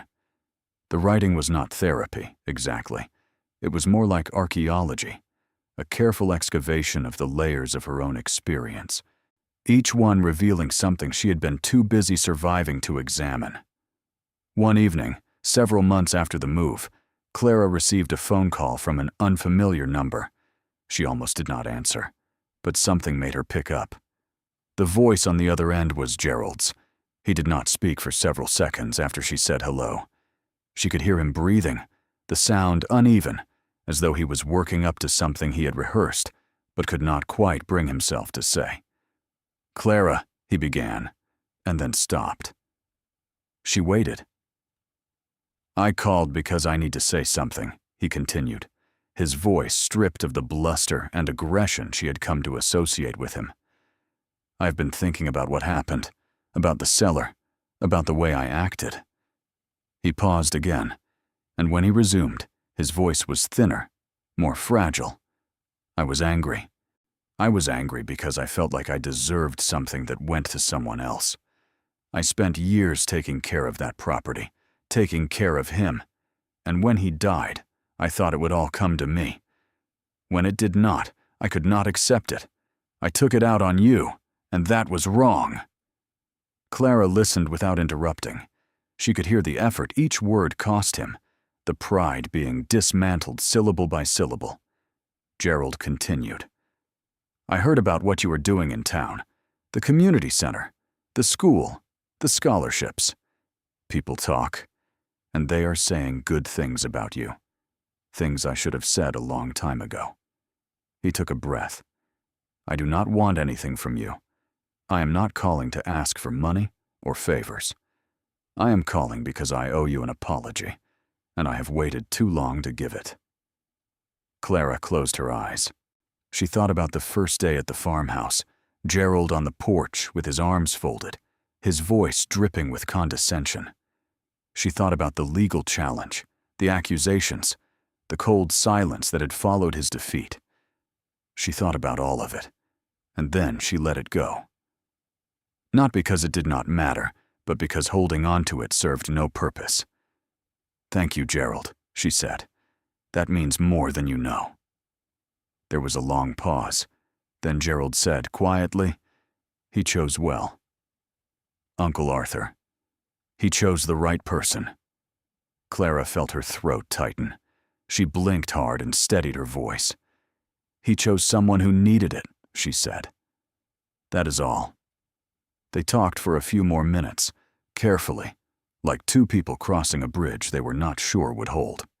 Gerald mentioned that the farmhouse renovation was nearly complete and that he was planning to sell. Clara asked if he had considered keeping it, perhaps turning it into something for the community. Gerald was quiet for a moment, then said he would think about it. They said goodbye without warmth, but without animosity, which, given where they had started, felt like a small miracle. Clara thought about that conversation for days afterward. She thought about what it must have cost Gerald to pick up the phone, to set aside the resentment that had been festering since the reading of the will, and to speak words that no amount of money could buy. She had known men like Gerald her whole life, men whose pride was the last thing they owned and the last thing they would surrender. For him to apologize was not weakness. It was the bravest thing he had ever done, and she recognized it as such. She also thought about what he had said about Arthur choosing well. The words circled in her mind, like a bird returning to its nest, settling into a place she had not known was empty. All her life, Clara had been chosen last, or not at all. Chosen last for teams in school, not chosen for promotions at the factory, not chosen by a husband who had decided that his own freedom mattered more than his family. She had grown accustomed to being overlooked, had built an identity around perseverance precisely because she had so rarely been selected for anything that resembled preference or favor. But Arthur had chosen her, deliberately, thoughtfully, and with full knowledge of what the choice would mean. He had passed over the nephew who visited every week, the cousins who called on holidays, the relatives who had maintained the appearance of closeness. He had looked past all of them and seen Clara, the one who had vanished into her own survival, the one who never asked for help, the one who had stopped believing that help would come. And he had said, "Her. She is the one." That knowledge settled into Clara like a stone dropped into still water, sending ripples outward through every part of her life. It did not make her proud. It made her responsible. She carried Arthur's trust the way she had once carried the weight of poverty, with quiet determination and an understanding that the burden, however heavy, was not hers alone. It belonged to everyone the diamonds could help. In Ridgewood, the changes continued to ripple outward. The community center had become the heart of the town, on a place where people gathered not out of obligation, but genuine desire. Dorothy Hale had expanded the seniors' lunch into a full community meal every Wednesday evening, open to anyone, funded by a modest endowment Clara had established for that purpose. Families who had barely spoken to each other for years sat side by side at long tables, sharing dishes they had prepared at home, talking about weather and children and the small dramas of daily life that bind communities together when given the chance. The scholarship fund had already produced its first recipient, a 17-year-old girl named Megan, whose mother worked at the post office and whose father had been disabled in a farming accident 3 years earlier. Megan had been accepted to Penn State with a full ride from the Bancroft Scholarship, and when Clara attended the announcement ceremony at the school, she watched the girl's mother weep openly, clutching the acceptance letter as though it were a life raft. Clara knew that feeling. She had lived inside it. The feeling that something impossible had happened, and that maybe, just maybe, the universe was paying attention after all. Dale at the hardware store had expanded his business, adding a garden center and a small cafe in the space next door. He credited the community center with bringing more foot traffic to the main street, and told Clara, during one of her visits, that he had hired 3 new employees for the first time in 15 years. Roy Fenton had used his modest payment from the jackhammer work to fix the roof of his own house, and had since taken on several renovation contracts in town, his reputation bolstered by his role in the Cellar discovery. Even old Yafim, the town barber who had been talking about retiring for a decade, decided to stay open another year because, as he put it, the town feels alive again, and I want to be part of it. These were not grand transformations. They were not the kind of changes that made national news or inspired TED Talks.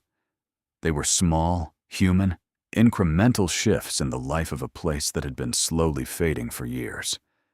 A new coat of paint on a storefront. A child attending college whose parents had never imagined it possible. A Wednesday evening meal where neighbors rediscovered the simple pleasure of eating together. Taken individually, each change was modest.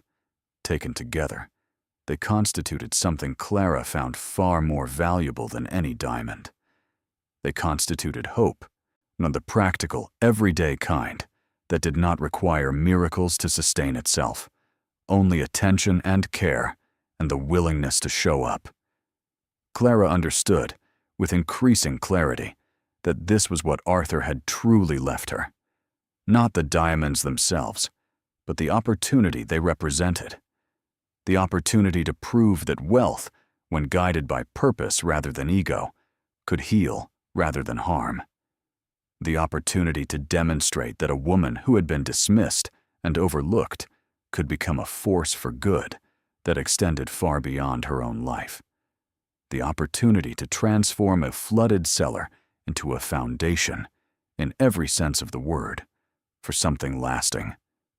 She did not take this responsibility lightly. She reviewed the Foundation's financial reports monthly, asked probing questions of every program director, and insisted on transparency in every expenditure. She was not a passive benefactor writing checks from a distance. She was an active participant in the work, bringing to it the same tireless energy she had once devoted to holding her family together on a waitress's wages. The transition from survival to stewardship was not as dramatic as it might have seemed from the outside. Both required discipline, both demanded sacrifice, and both were driven by the same fundamental motivation, the desire to ensure that the people she loved and the people she had come to care about would be okay. After she hung up, Clara sat in the kitchen of her new home, the house that was truly hers, and listened to the sounds of her children getting ready for bed upstairs. She heard Marcus telling Sophie to brush her teeth, so she heard Sophie arguing that she had already brushed them, which was a lie, and both of them knew it. She heard the water running and the familiar rhythm of bedtime negotiations, the gentle chaos of a family settling into the end of another day. She looked at her hands resting on the table, the same hands that had drained a cellar, pried open steel boxes, and held diamonds worth millions. The same hands that had scrubbed dishes, punched time clocks, and wiped her children's tears. They did not look different. They were still rough, still calloused, still bearing the evidence of years of hard use. But they were steady now, in a way they had not been for a very long time. Outside, the evening light faded through the kitchen window, casting long shadows across the floor. Somewhere, 4 hours away, a cellar sat empty beneath an old farmhouse, its hidden room exposed, its secret revealed, its purpose fulfilled. The water was gone, the diamonds were safe, and the woman who had inherited a hole in the ground, filled with dirty water, had transformed it into a foundation for everything that mattered. Clara stood, turned off the kitchen light, and walked upstairs to tell her children good night. The house was warm, the rooms were quiet, and for the first time in years that felt like decades, there was nothing to fear in the morning. The eviction notice was gone. The factory was a memory. The borrowed car had been returned. And the future, once a source of dread, now stretched out before her like a road, lit by the kind of light that only comes after a very long darkness. She paused at the top of the stairs and looked back down at the hallway below, the front door locked, the windows dark, the home secure. She thought of Arthur, alone in his farmhouse, sealing a room that held more value than most people would see in 100 lifetimes. She thought of his words, written in a shaking hand on graph paper, chosen not for their eloquence, but for their truth. She will understand when she sees it, and she did. She understood that the diamonds were never really the treasure. The treasure was the chance they represented, the chance to stop surviving and start living, the chance to show her children that the world, for all its cruelty, still held moments of impossible grace, the chance to honor a man who had spent his life guarding a gift he was too afraid to give, until the very end, when fear finally lost its hold and love made the decision for him. Clara walked down the hall and pushed open Sophie's door. Her daughter was already asleep, one arm flung over a stuffed bear, her face peaceful in the glow of a nightlight shaped like a star. Clara kissed her forehead and whispered, "Sleep well, baby." Then she crossed to Marcus's room. He was sitting up in bed, a book open on his lap, his eyes heavy with the particular drowsiness of a child fighting to stay awake for one more page. He looked up when she entered. "Mom?" he said. "Yes?" He hesitated, then smiled. That same small, careful smile she had seen in the motel room, the one that wanted to believe, but had not yet learned how to trust completely. Only now it was a little wider, a little surer, a little closer to the full, unguarded grin of a child who finally felt safe. I like our house," he said. Clara smiled back. Me too. She turned off his lamp, pulled the blanket up to his chin, and stood in the doorway for a moment, watching his eyes close. Then she walked to her own room, sat on the edge of her bed, and breathed. Just breathed. In and out, steady and slow, the way a person breathes when the storm has passed, and the air is clean, and the ground beneath their feet is finally, mercifully, solid. Tomorrow there would be more work to do, more decisions to make, more plans to set in motion, more of Arthur's legacy to steward and share. But tonight, there was only this: a house that belonged to them, children who were safe, a woman who had walked through fire and come out holding diamonds, and somewhere, in the quiet space between memory and hope, that the voice of an uncle she had barely known whispered one last time across the years. She understood. She always would. The night settled around the house like a hand closing gently. Outside, the streetlights cast soft halos in the November air, and somewhere down the block a dog barked once, and then fell silent. Clara lay in the darkness of her room, eyes open, not from worry, but from the quiet astonishment that still visited her in unguarded moments. The distance between who she had been 6 months ago and who she was now could not be measured in miles or dollars. It could only be measured in the absence of a feeling she had carried so long it had become invisible, the feeling of waiting for the next blow to fall. That feeling was gone, not forgotten, because she would never forget what it was to be afraid, but released, but like a breath held too long finally let out into open air. In its place was something new, something she was still learning to name. It was not happiness exactly, though happiness was part of it. It was not relief, though relief lived within it.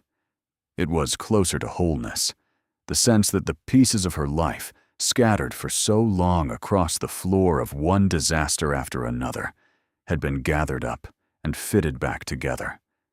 Not perfectly, not without cracks, but solidly, permanently, in a way that would hold. She closed her eyes and let sleep come, knowing that when the morning arrived, she would meet it standing. A year had passed since Clara Mosley. The world had learned her name, argued about her story, and moved on to the next headline, the way the world always did. But for Clara, the story had not ended. It had merely changed shape, settling into something quieter, deeper, and more enduring than the spectacle of discovery could ever be.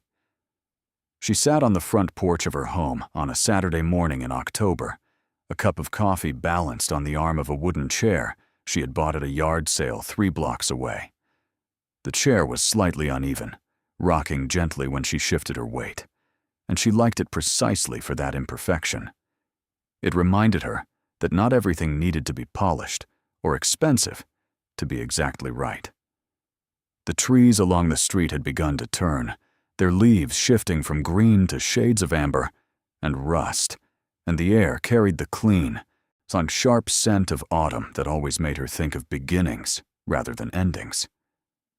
Marcus was inside, sprawled across the living room floor with a science textbook and a notebook filled with diagrams he had been drawing for a school project about geological formations.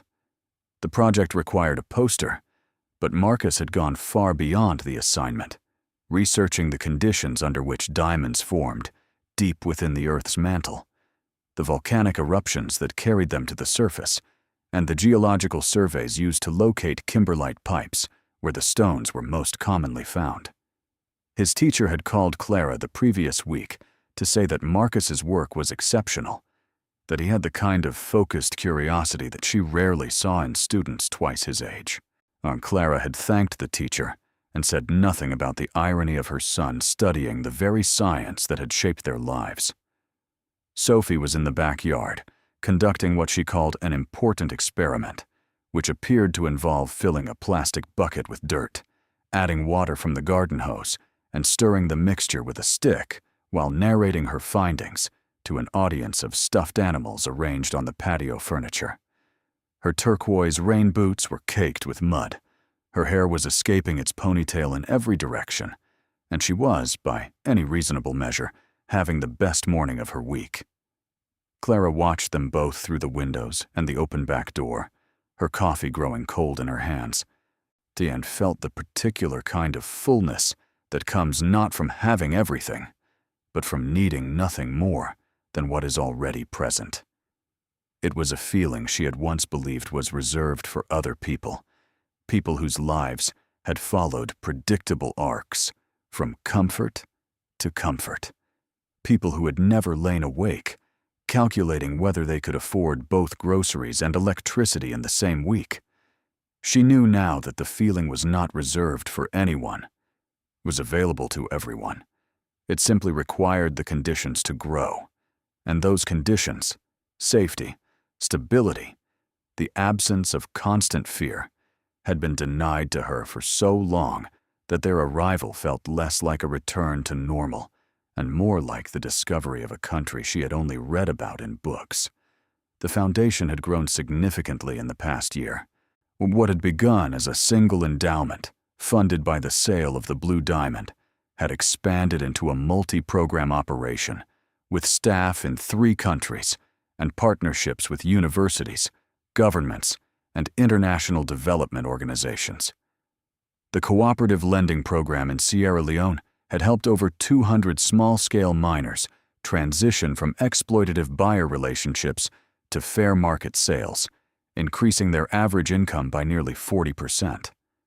The schools the foundation had built were now educating more than 1,000 children, and the mobile health clinics had provided medical care to communities where the nearest doctor had previously been a 2-day walk.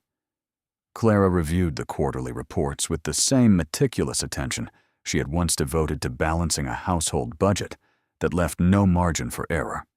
She asked questions that her program directors sometimes found uncomfortable, not because the questions were hostile, but because they demanded a level of honesty that organizational culture often discouraged. Why had enrollment dropped at one of the schools? What were the actual costs of the health clinic per patient visit? Not the projected costs, but the real ones. Were the miners in the cooperative program genuinely better off, or were they simply earning more money while facing new pressures they had not anticipated? Clara did not accept optimism as a substitute for evidence. She had spent too many years being told that things would get better to trust the promise without seeing the proof. The proof, when it came, was often quieter than the headlines suggested. It came in the form of a letter from a mother in Kenema, Sierra Leone, written in careful English, thanking the foundation for the school where her daughter was learning to read. It came in the form of a photograph sent by a field coordinator showing a group of miners standing in front of a newly constructed equipment shed, their faces lined with exhaustion, but their eyes bright with something Clara recognized instantly, the look of people who had been given a reason to believe that tomorrow might be different from today. It came in the form of a report showing that infant mortality in one of the clinic's service areas had dropped by 18% in a single year, a statistic so powerful in its implications that Clara had to set the document down and walk outside for a few minutes to collect herself. She thought often about Arthur during these moments. She wondered what he would think of the foundation that bore his name, whether he would approve of the way his diamonds were being used, whether the work being done in distant communities would have eased the loneliness that had defined his final decades. She liked to think it would have. She liked to imagine him sitting on the porch of his farmhouse, reading the quarterly reports with the same focused attention he had once devoted to his geological surveys, nodding quietly as the numbers told a story of lives being changed. She knew this was a fantasy, a projection of her own hopes onto a man she had barely known. But she also knew that fantasies built on love rather than delusion had a way of becoming true, if not literally, then in spirit. The farmhouse itself had undergone its own transformation. Gerald, true to the seed Clara had planted during their phone conversation, had decided not to sell. Instead, he had converted the property into a small museum and education center, dedicated to Arthur's memory and to the history of the land on which it stood.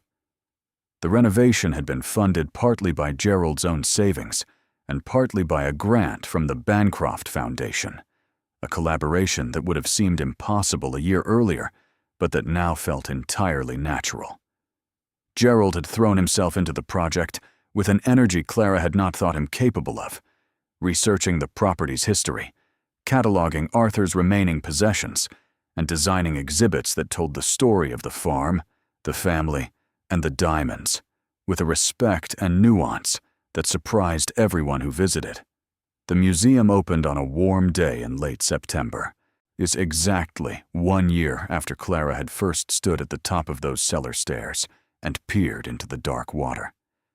Gerald had invited her to the opening, and she had driven up from the city with Marcus and Sophie, arriving to find the farmhouse transformed. The sagging porch had been rebuilt and painted white.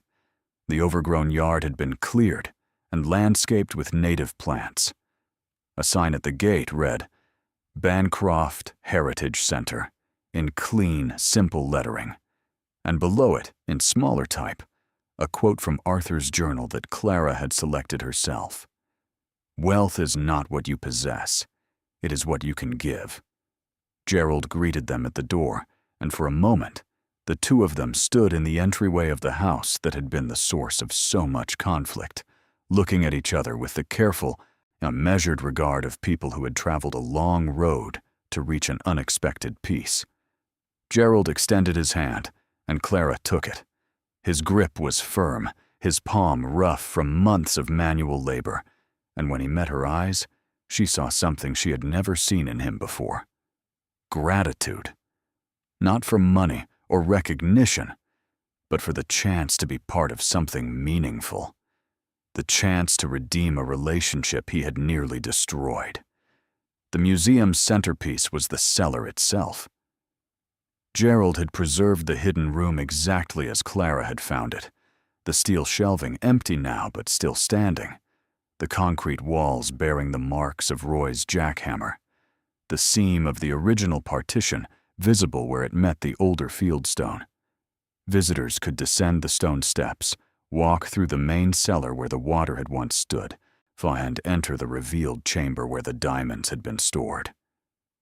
Interpretive panels on the walls told the story in Arthur's own words, excerpted from his journals, accompanied by photographs from his years in Africa and reproductions of the documents he had preserved alongside his stones. Clara walked through the exhibit slowly, reading each panel, though she already knew every word. She paused longest at the final display, a glass case containing a single uncut diamond, roughly 2 carats, unremarkable in appearance, the kind of stone that could easily be mistaken for a piece of quartz or river gravel.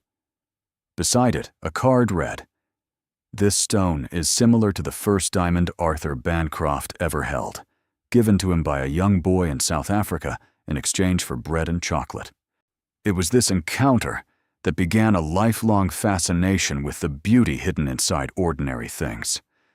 She stood there for a long time, the sounds of other visitors fading into background noise, her reflection ghosting across the glass.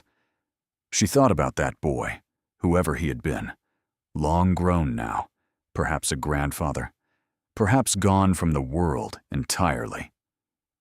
She wondered if he had any idea that the 3 small stones he had traded for a meal had set in motion a chain of events that would decades later transform the lives of thousands of people across multiple continents. Probably not. Most beginnings were invisible to those who lived them. The significance only became clear in hindsight, when the story had traveled far enough to reveal its shape. Marcus appeared beside her, peering into the case with the intense focus she had come to recognize as his signature expression. He studied the diamond for a moment, then looked up at her. "It does not look like much," he said. Clara smiled. Most valuable things do not. Not at first. He considered this with the seriousness of a child working through a theorem. Then he nodded, as if filing the observation away for future reference, and wandered toward the next exhibit. Clara watched him go, her heart swelling with a pride so fierce it almost hurt. He was going to be extraordinary, not because of the money, not because of the opportunities the diamonds had made possible, but because of who he was. He had survived years of uncertainty with his curiosity intact, his kindness undiminished, his desire to understand the world unbroken. The diamonds had not made him. They had simply cleared the path so that the person he already was could walk forward without obstruction. Sophie, meanwhile, had discovered the museum's small gift shop, where she was engaged in an animated conversation with the volunteer behind the counter about which of the available postcards featured the best picture of the farmhouse. She ultimately selected 3, one for herself, one for her teacher, and one for the stuffed bear at home, who she insisted would appreciate the architecture. Clara paid for the postcards and added a donation to the jar on the counter, and they rejoined Marcus in the parking lot, where Gerald was seeing off the last of the morning's visitors. "Thank you for this," Clara said to him, gesturing at the building, the grounds, the sign with Arthur's words. Gerald shook his head. "Thank you," he said quietly, "for giving me something to do with this place besides sell it." He paused, then added, "and for forgiving me when I did not deserve it." Clara looked at the farmhouse, its white clapboard gleaming in the afternoon sun, its porch solid and welcoming, its windows bright. She thought about the first time she had seen it, the sagging roof, the overgrown yard, Gerald's dismissive voice telling her the cellar was a waste of time. She thought about how different everything looked now, and how little of the change had to do with construction or renovation. The real transformation had happened inside the people, not the building. "Everybody deserves a second chance," she said. "That is sort of the whole point." They drove home as the sun began its slow descent behind the hills, the car filled with the comfortable noise of children who had spent a good day and were now pleasantly tired. Sophie dozed against her window. Marcus read by the fading light, his book propped against his knees. Clara drove with both hands on the wheel, the road unspooling ahead of her through a landscape painted in the colors of a season that understood endings and beginnings were often the same thing. The highway stretched through rolling farmland that reminded her, with a pang, of Arthur's property. Fields recently harvested lay bare and brown under the low sun, and here and there, a farmhouse stood alone at the end of a long gravel drive, its windows lit from within like lanterns held against the coming dark. She imagined the lives inside those houses, on ordinary lives measured in seasons and chores, and the quiet satisfactions of work done well. She imagined the cellars beneath them, some flooded, some dry, all of them holding something, even if it was only the damp, mineral silence of stone and earth. The thought made her smile. She had become, without intending to, a person who thought about cellars. A person who understood that the spaces beneath the surface, the hidden rooms, the sealed chambers, the places where light did not reach without effort, were often the most important spaces of all. Not because they contained treasure, though sometimes they did, but because they contained truth. The truth that people buried when they were afraid, the truth that institutions concealed when it was inconvenient, the truth that time itself sometimes swallowed whole, and holding it in darkness until someone stubborn or desperate or brave enough came along to bring it back into the light. She had been all three, stubborn enough to rent a pump when everyone told her the cellar was worthless, desperate enough to spend her last $300 on a man with a jackhammer, brave enough, though she would never have described herself that way, to open a steel box in a hidden room and hold a diamond up to the light when every rational calculation suggested she should have walked away. The truth was, she had not been brave in the moment.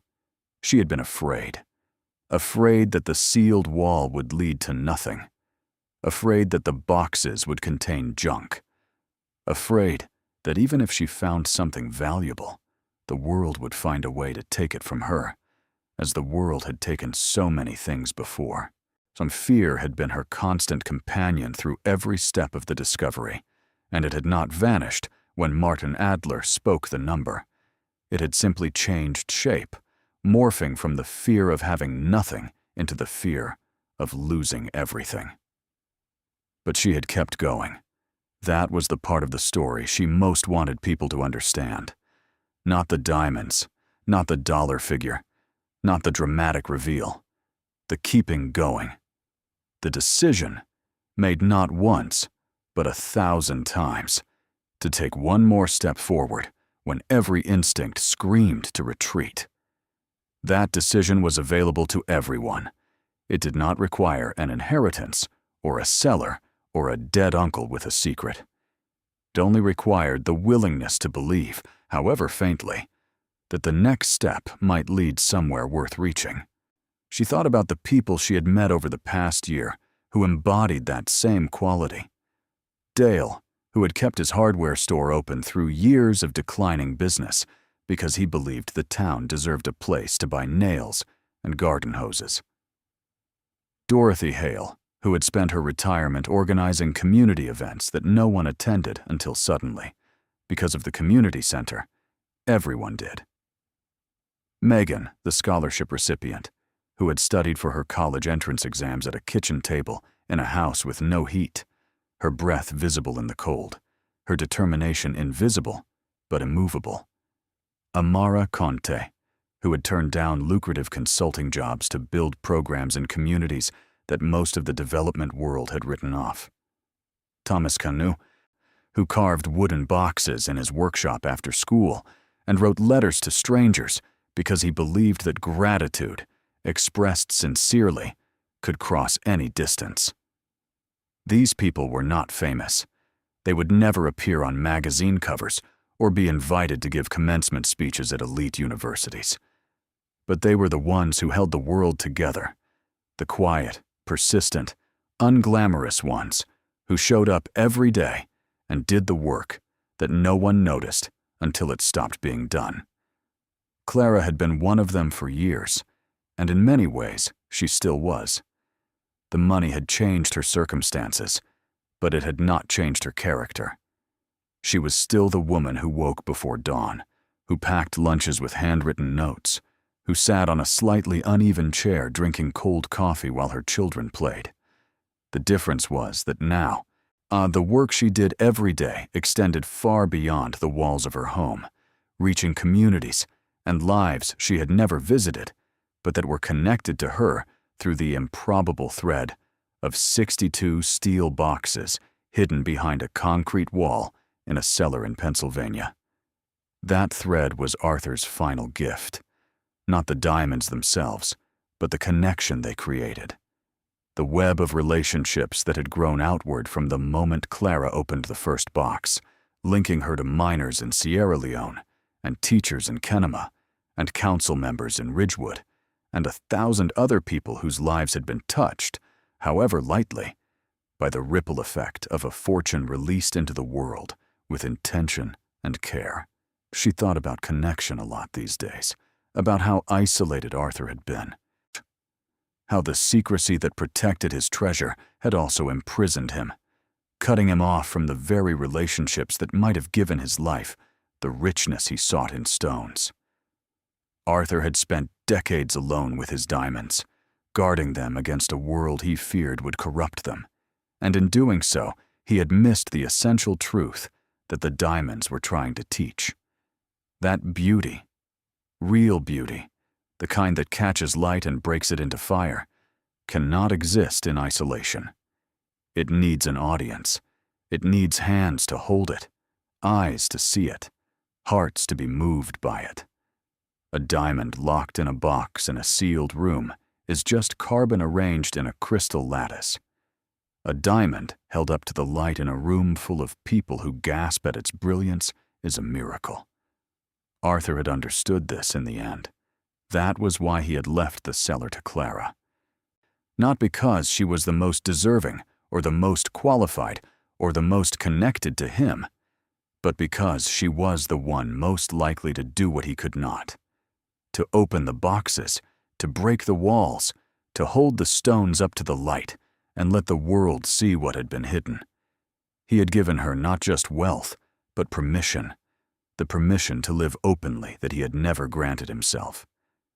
Clara accepted that permission, with the full weight of responsibility it carried. She did not hoard. She did not hide. She did not build walls of her own to replace the one Roy had demolished.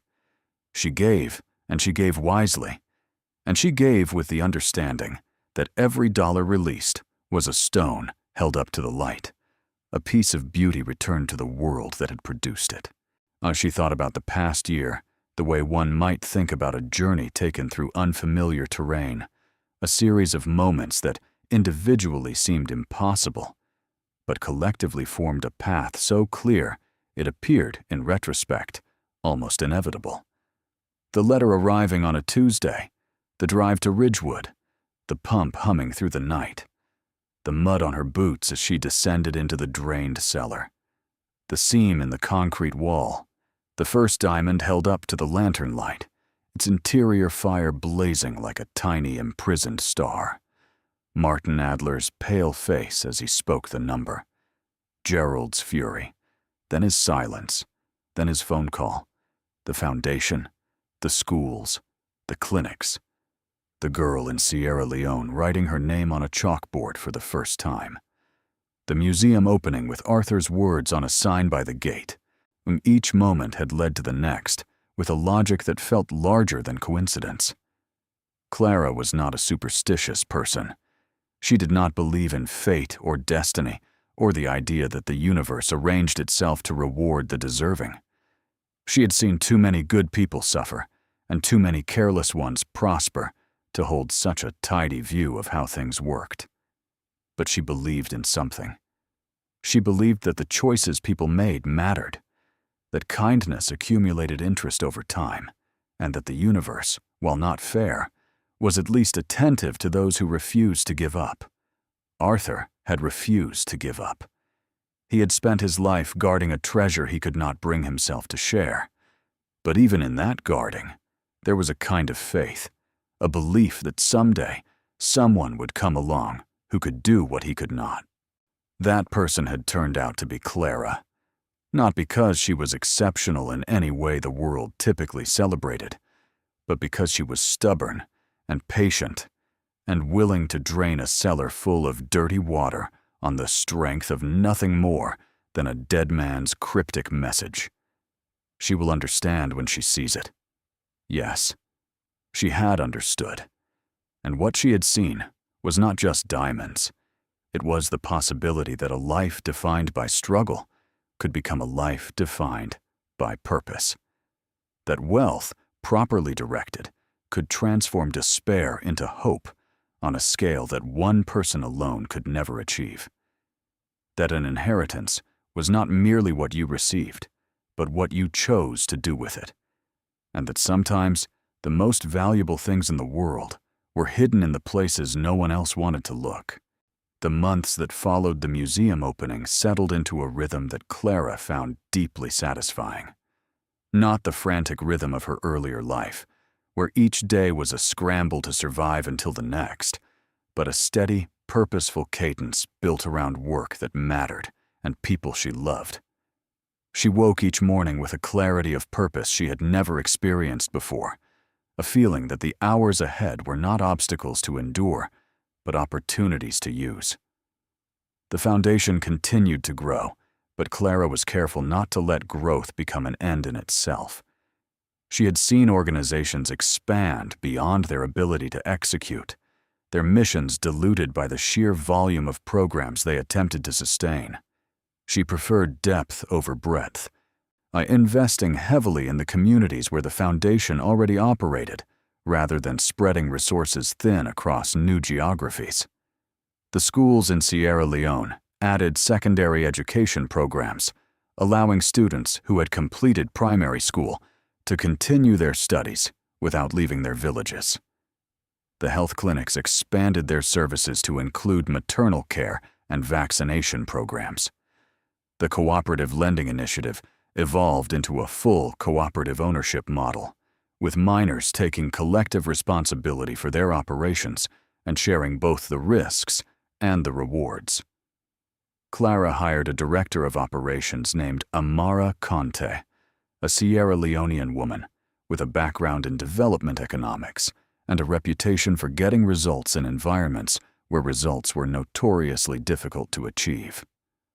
Amara was blunt, brilliant, and utterly unimpressed by Clara's wealth, which was precisely why Clara trusted her. Their working relationship was built on mutual respect and a shared impatience with anything that resembled performative charity. When donors offered money with strings attached, Amara rejected it. When government officials suggested partnerships that would benefit their own interests more than the community's, she declined with a directness that made diplomats wince. Clara supported her unconditionally, providing the financial backing that allowed Amara to operate without compromise. Together, they developed what Clara privately called the Arthur Principle, named for the man whose diamonds had started everything. The principle was simple. Every program the foundation created had to be designed with its own obsolescence in mind. The goal was not to create dependency, but to build capacity. Schools should eventually be funded by local governments. Health clinics should train enough local practitioners to sustain themselves. Cooperatives should generate enough income to operate without external support. The foundation's role was to light the fire, not to tend it forever. Arthur had spent decades guarding his treasure, waiting for the right moment to release it. Clara intended to make sure that when the foundation's work was done, the communities it had served would be strong enough to stand on their own. This philosophy was not always popular. Some donors preferred the visibility of permanent programs bearing their names. Some local officials resisted the transition of control, preferring the security of external funding to the uncertainty of self-reliance.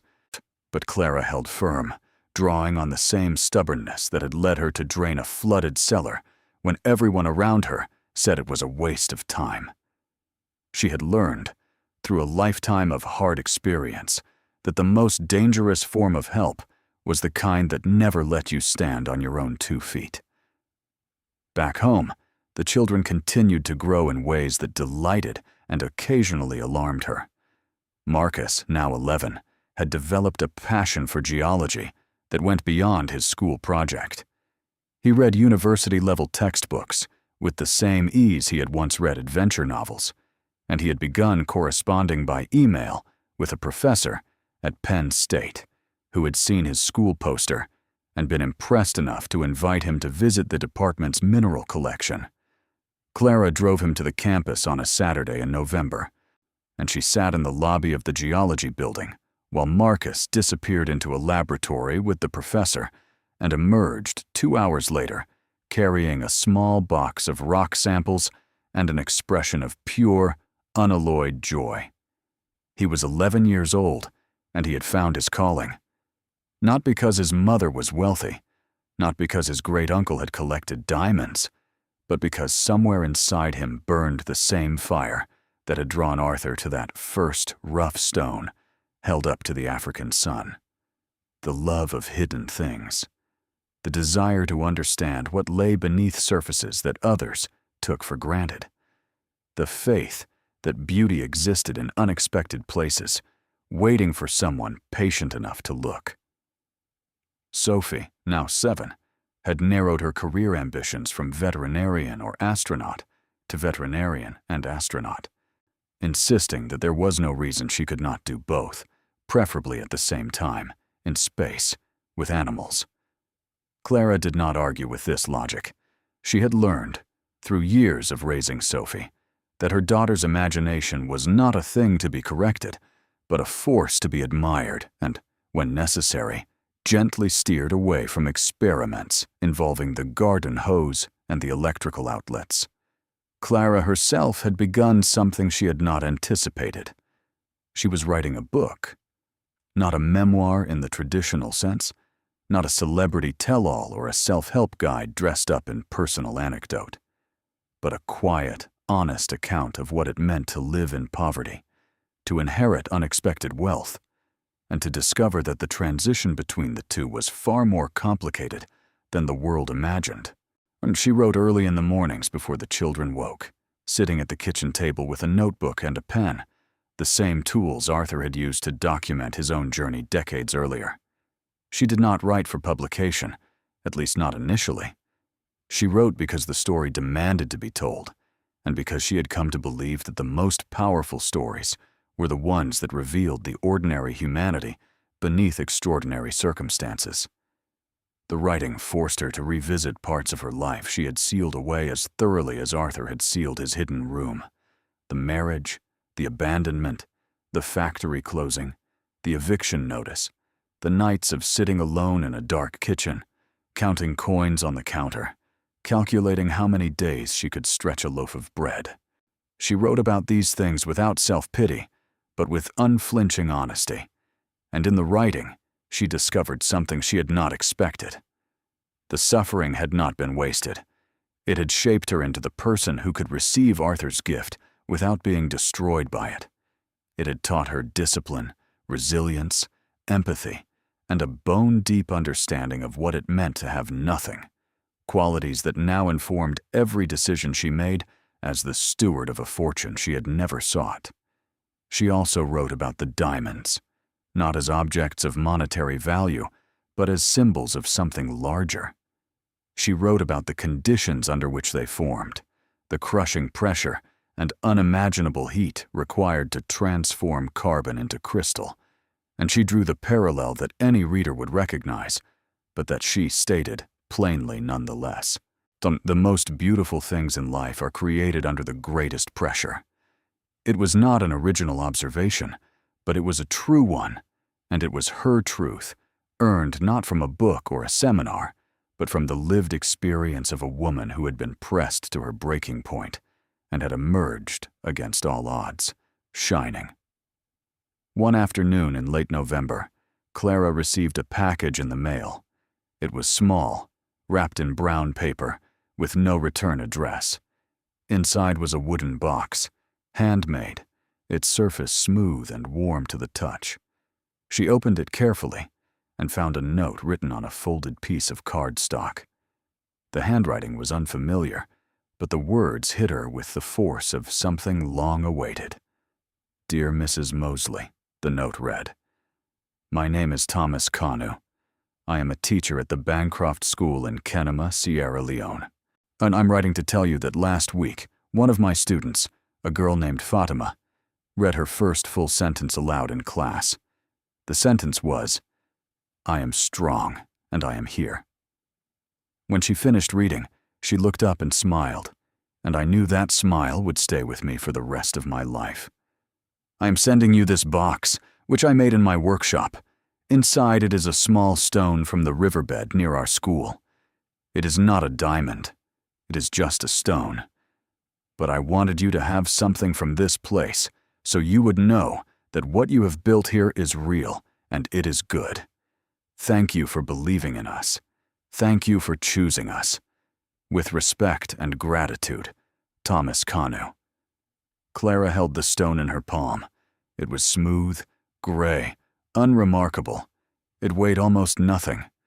She turned it over once, twice, feeling its cool surface against her skin, and then she placed it on the kitchen windowsill beside the glass jar that held Arthur's unpolished diamond.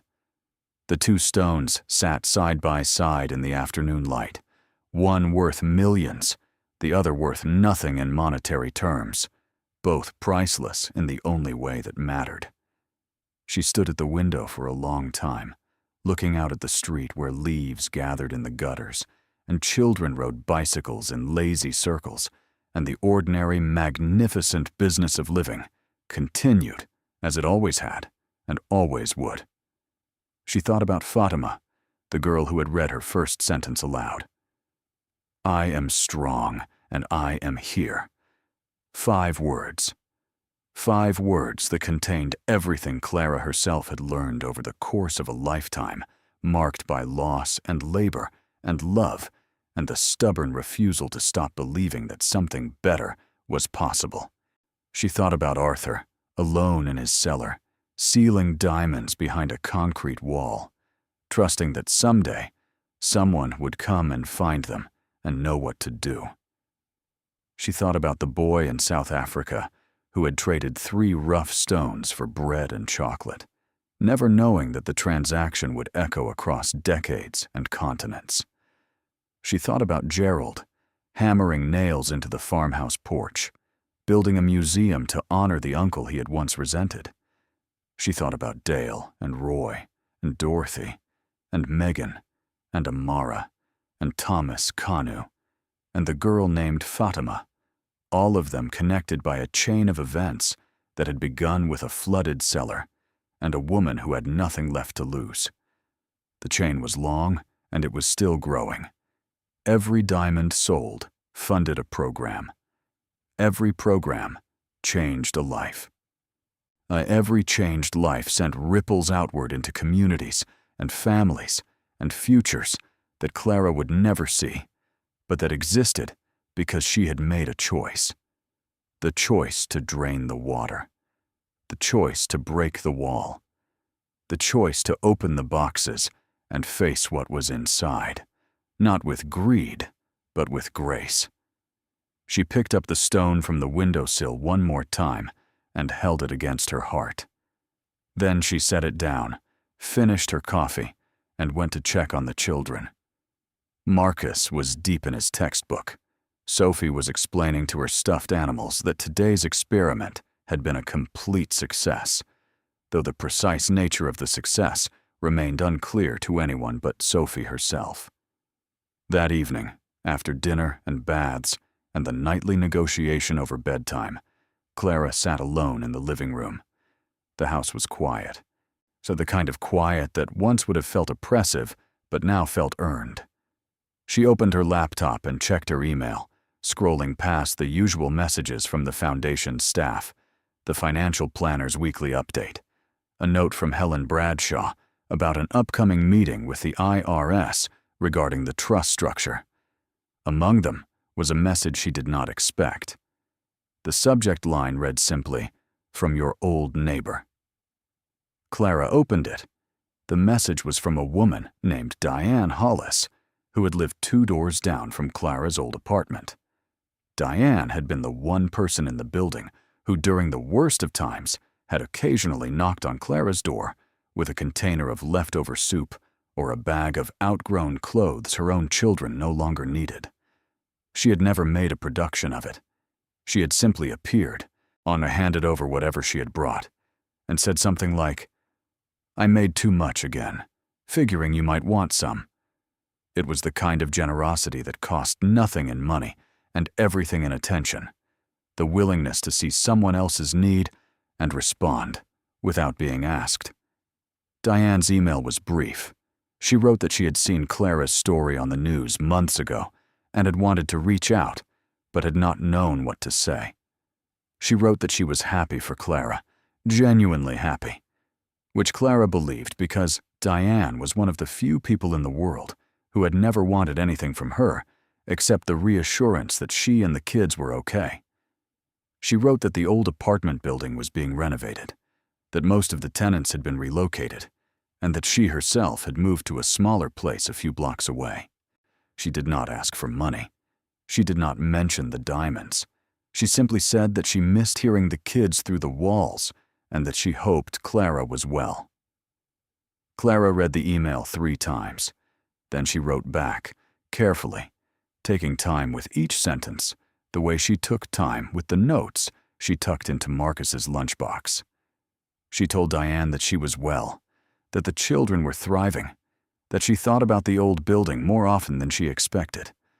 She told her about the house, the foundation, the museum, and then she wrote something she had not planned to write, but that came out as naturally as breathing. "You were the first person to show me that kindness did not require a reason," Clara typed. "You brought soup when I had nothing, and you never once made me feel like I was less than you.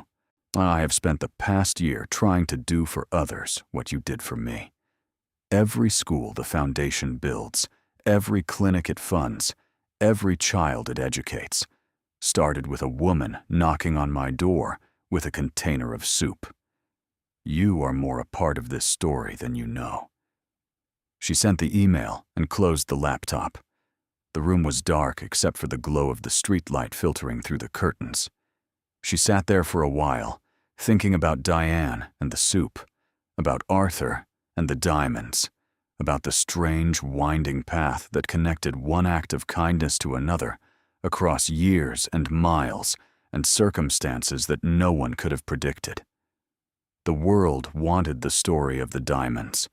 The world wanted the big number, the dramatic reveal, and the before and after photographs that showed a struggling single mother transformed into a philanthropist. And that story was true as far as it went. But it was not the whole truth. The whole truth included Diane Hollis and her soup. It included Dale and his pump rental. It included Roy and his jackhammer.